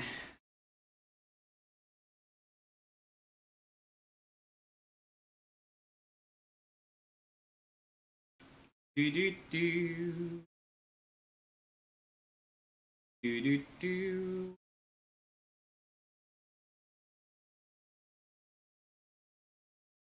Do do do do do do do do do do do do. Look at this look at this flash drive go. Flash flash flash flash. It does that all the time when it's running Linux on the Wii U. And it's still really slow. Like it can get down to it usually runs about 700k, but if you clear all the caches first, it can get down to 14. It's ridiculous. We know, or at least RW tells me, that it has nothing to do with his USB driver because he gets good speed out of it. So my flash drive just must be crap. And honestly, I agree.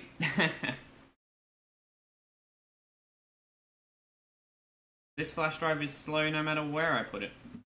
So maybe I should change over to a new one. I don't know. It's a lot of effort though.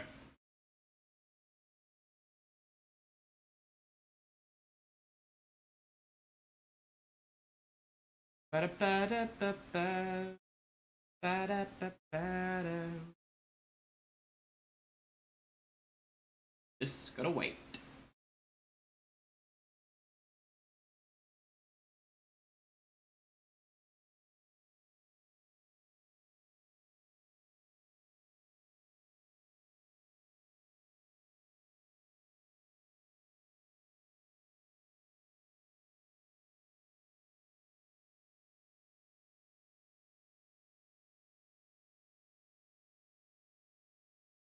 I have no idea.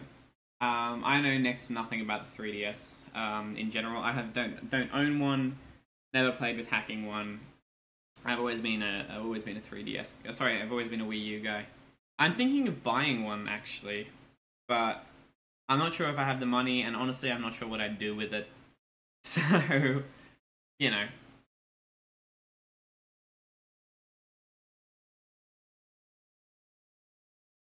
But I mean, just based off your message, If the exploit works, the exploit works. So I don't know if it needs bringing back. All right, okay, no worries.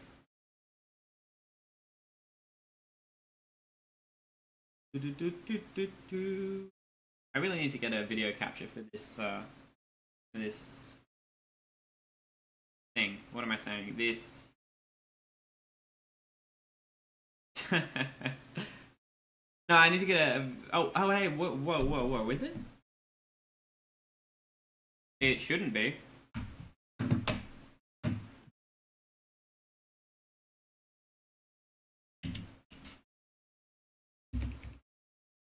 Any problems on my end? Hey, a third person joined for a few minutes there. Good on them. You can see I accidentally I typed I typed on the wrong keyboard. I have like 3 keyboards in front of me. You have a look while that does its thing. Look at this. I've got the keyboard plugged into the iBook over there. I have the keyboard plugged into my laptop over here, which has the Gentoo wiki on it. And then up the back, I have the keyboard plugged into my Streambox over here, and that's doing all the hard work. And I also had one plugged into the Wii U for a little while ago, but that's not happening anymore. Oh, come back. But yeah, that is still going over there. It's going to be going for a while, honestly.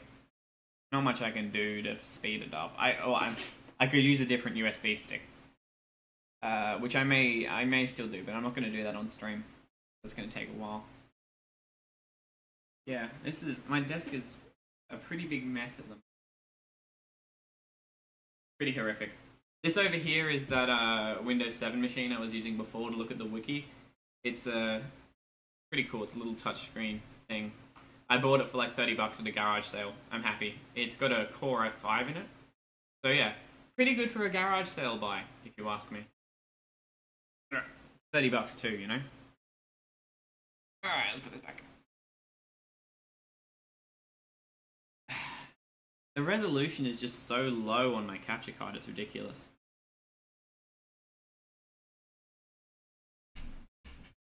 Yeah, I was really happy with that deal.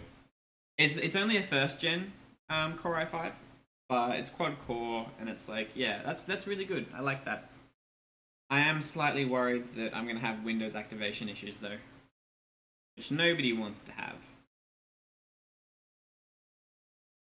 No, yeah, it's still great. If Windows gives me too much trouble, I can always put Linux on it, but I'm kind of worried because it's a touchscreen device, and I've never used Linux on a touchscreen before. I know Windows is at least somewhat built with it in mind, but yeah, Linux, I don't know.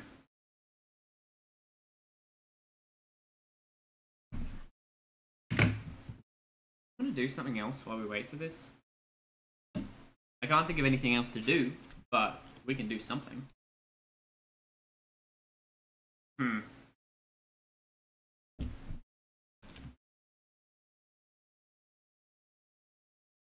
This is where I start just fiddling about on Reddit, because I genuinely have. I have anything else? Well, no. Those are my big 3 projects at the moment. I've got boot1 and reverse engineering thereof. I've been working on RetroArch, but that's always like doing little bugs. That's not like doing, I'm not writing the whole thing from scratch, am I? It's just little bugs, things like that.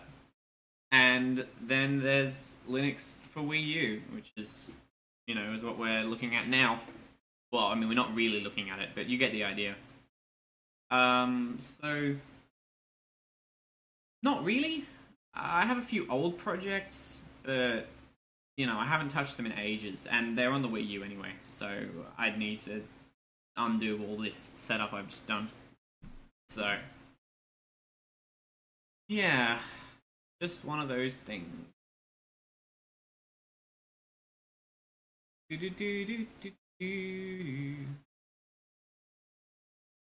wonder if Hoovian's awake. Nope. Oh well.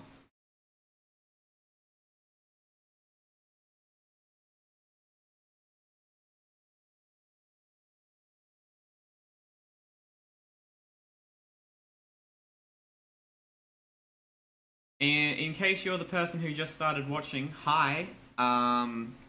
Just so you know what's going on, I'm working on Linux for Wii U, but I ran into a few problems with Gentoo being silly, and I don't have an internet connection, and I admittedly never set it up properly. So what's happening right now is, whoa, my camera's turning off. What's happening right now is that I've got it.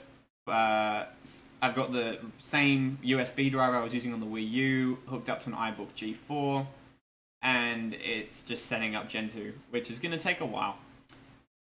Away it flashes. So yeah, once this finishes, we can get back to actually running things on the Wii U. But looks like it's going to take its sweet time. And they left as soon as I mentioned them. That's good.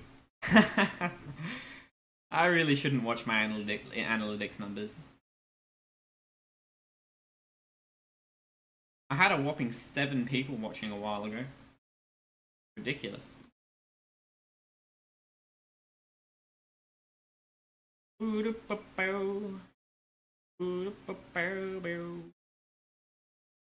I should take clips out of this, because I know people will be interested, but I also don't think they'll want to watch 4 hours of me just rambling and having things not work properly. They're certainly not going to want to watch this.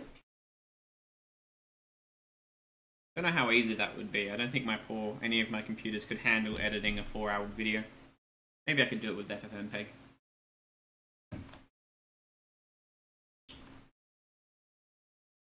Post the whole thing. Well, yeah, I'm gonna put the full archive up, but I feel like not everyone's gonna want to watch it.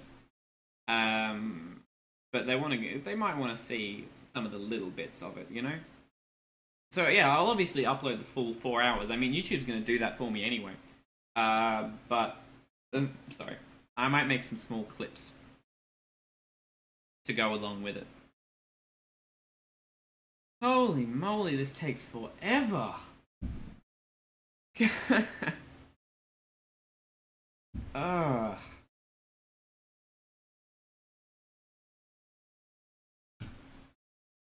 See what's happening in the tweetverse. You can look too. No, you can't? Oh, I'm sorry, the Streambox doesn't want to let you. There you go. I'm just gonna fiddle about on Twitter until it's finished. Because this is pretty funny. That it's taking so long to do anything. And I'm just... yeah. Ooh.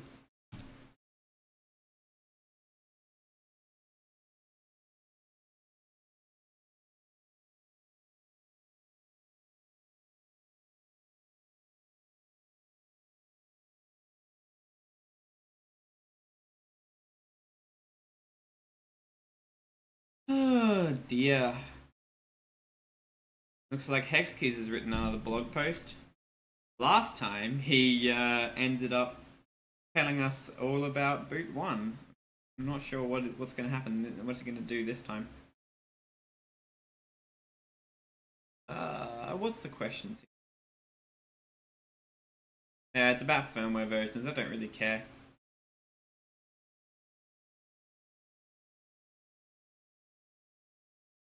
NV hacks, hey? Just gonna tease us about that one. That's very nice of him. Oh well, I'm not a Switch person, I don't really care that much. And what if I just want to pirate games? Well, you've got Team Executor for that. Oh, didn't mean to close that. Back.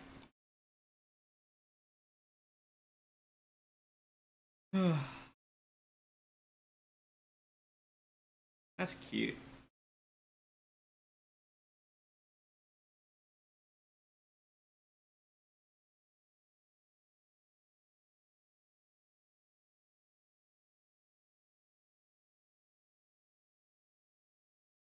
Just for sake of updates, this is still going.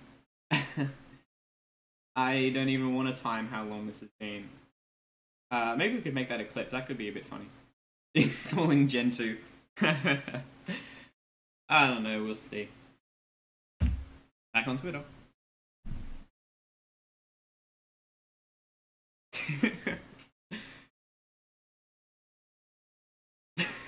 Damn it. You make me like the weirdest things, Twitter.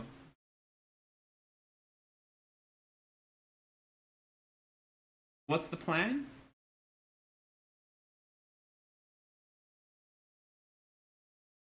Sorry, I forget what I say almost immediately after I say it. So...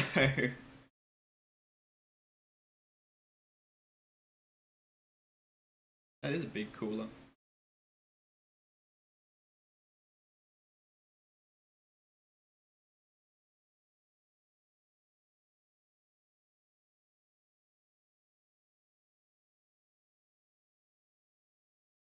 Oh dear. Yeah. Oh well.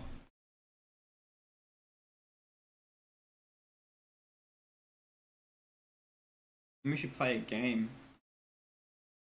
But what? That's the question. I'm not much of a gamer. Despite everything, I buy a lot of game consoles and then don't end up playing them very often.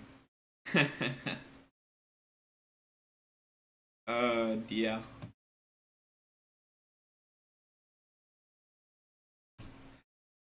Ugh. Do. Let's mess about.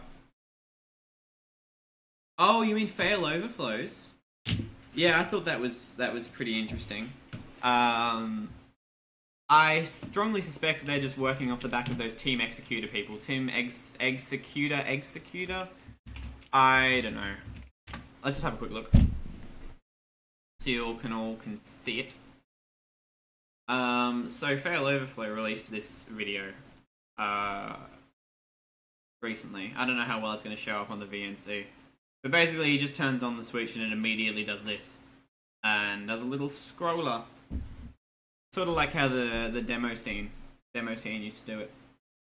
Anyway. Yeah, honestly, Satoshi, I think it's probably real.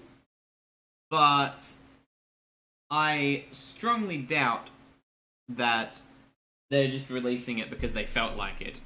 It's almost certainly in response to Team Executor. Someone probably tagged them down here.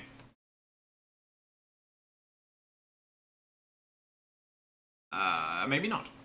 You know those people who came out and were like, "Hey, we've got a mod chip, and it lets you do piracy." And GBA Temp was all over that. I think GBA Temp actually wrote a feature article about how there's this chip that lets you do piracy, and I'm like, yeah, Team Executor. There you go.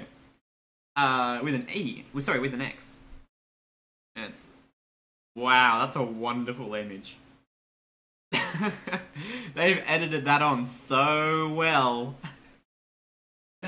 I don't know if you can really see this because of where the chat window is, but this image, I don't think the text is actually flat. I feel like they put a little bit of a perspective effect on it in an attempt to make it look like it was part of the Switch logo. Just let me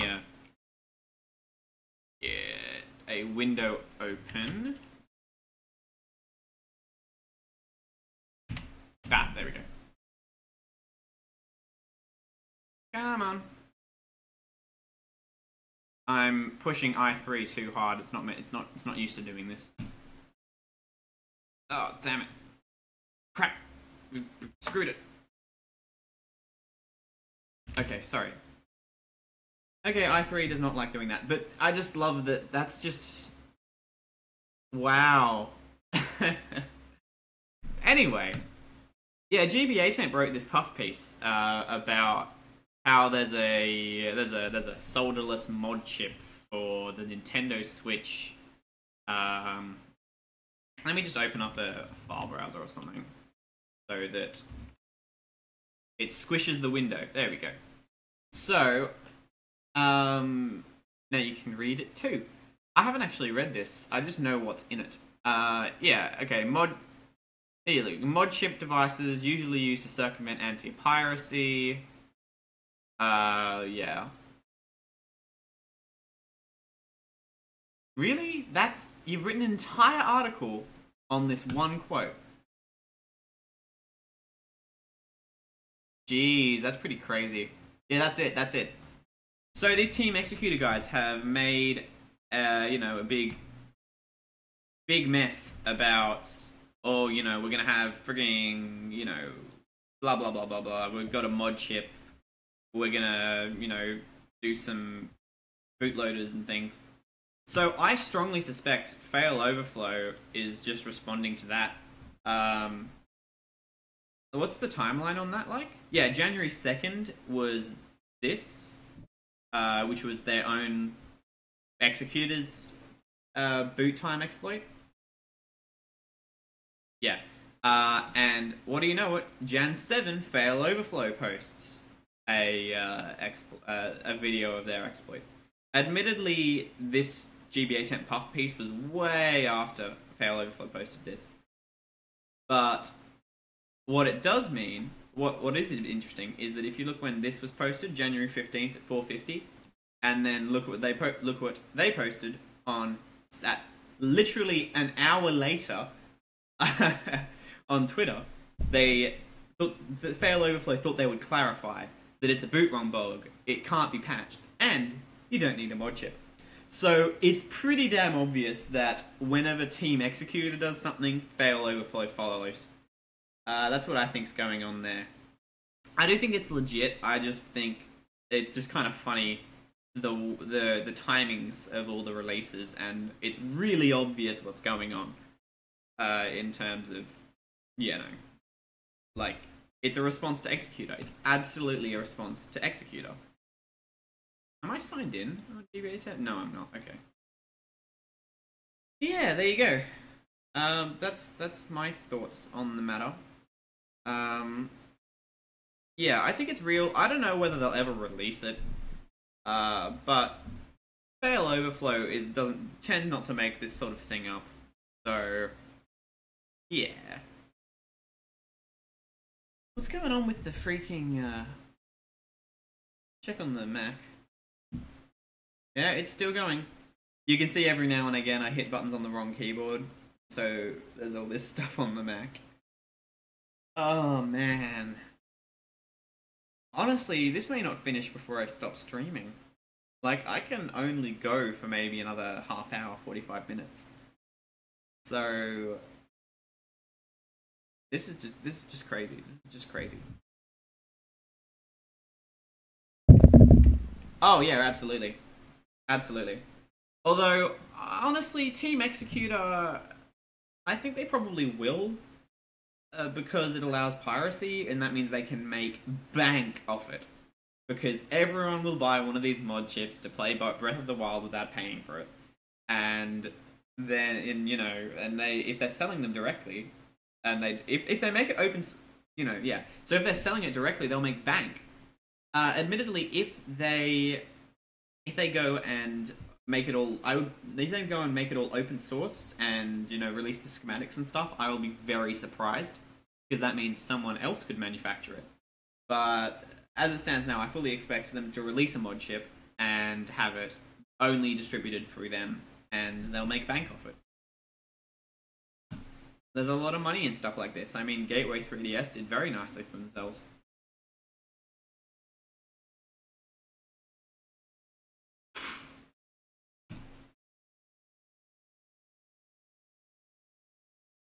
So yeah, that's that.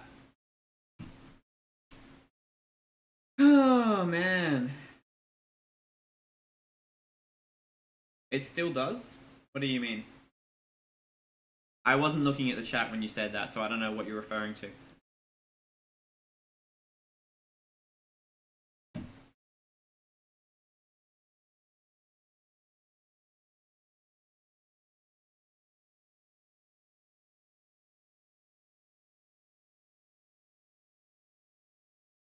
Oh, Gateway, yeah. Yeah, they would be. They would be doing pretty well for themselves, even now.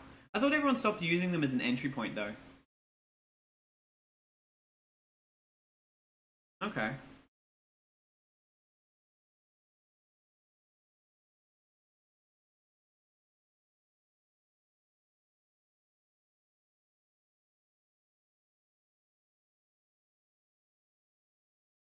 Yeah.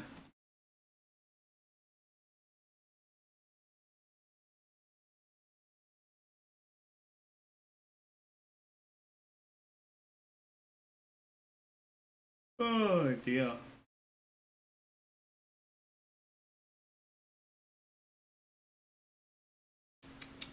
I'm curious to see what's going on in the whole in the Switch scene now that what people who are actually in the know think of this executor thing.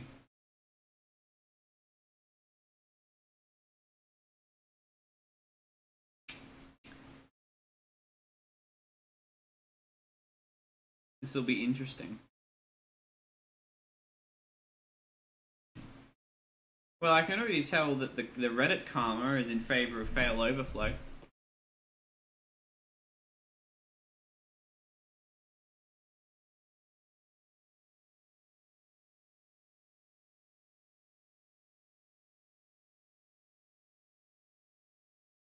Yeah, a solderless one is going to be a bit difficult to do in the Switch because there's not much room in there, is there?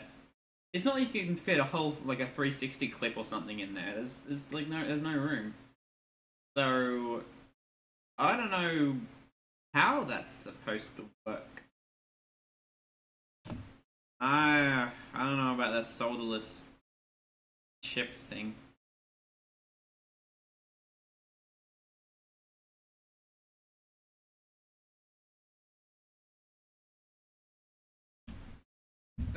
Anyway.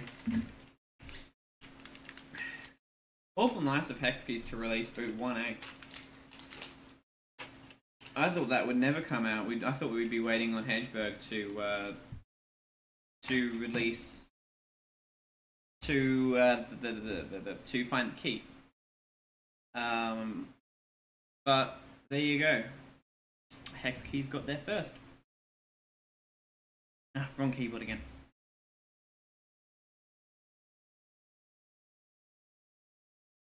Very strange indeed. Okay. Well.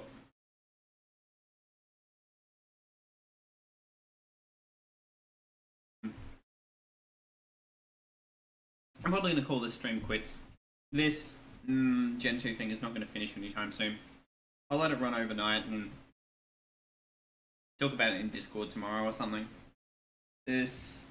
I'm not going to sit here and wait. I mean, there's nothing for me to do. This probably isn't entertaining at all.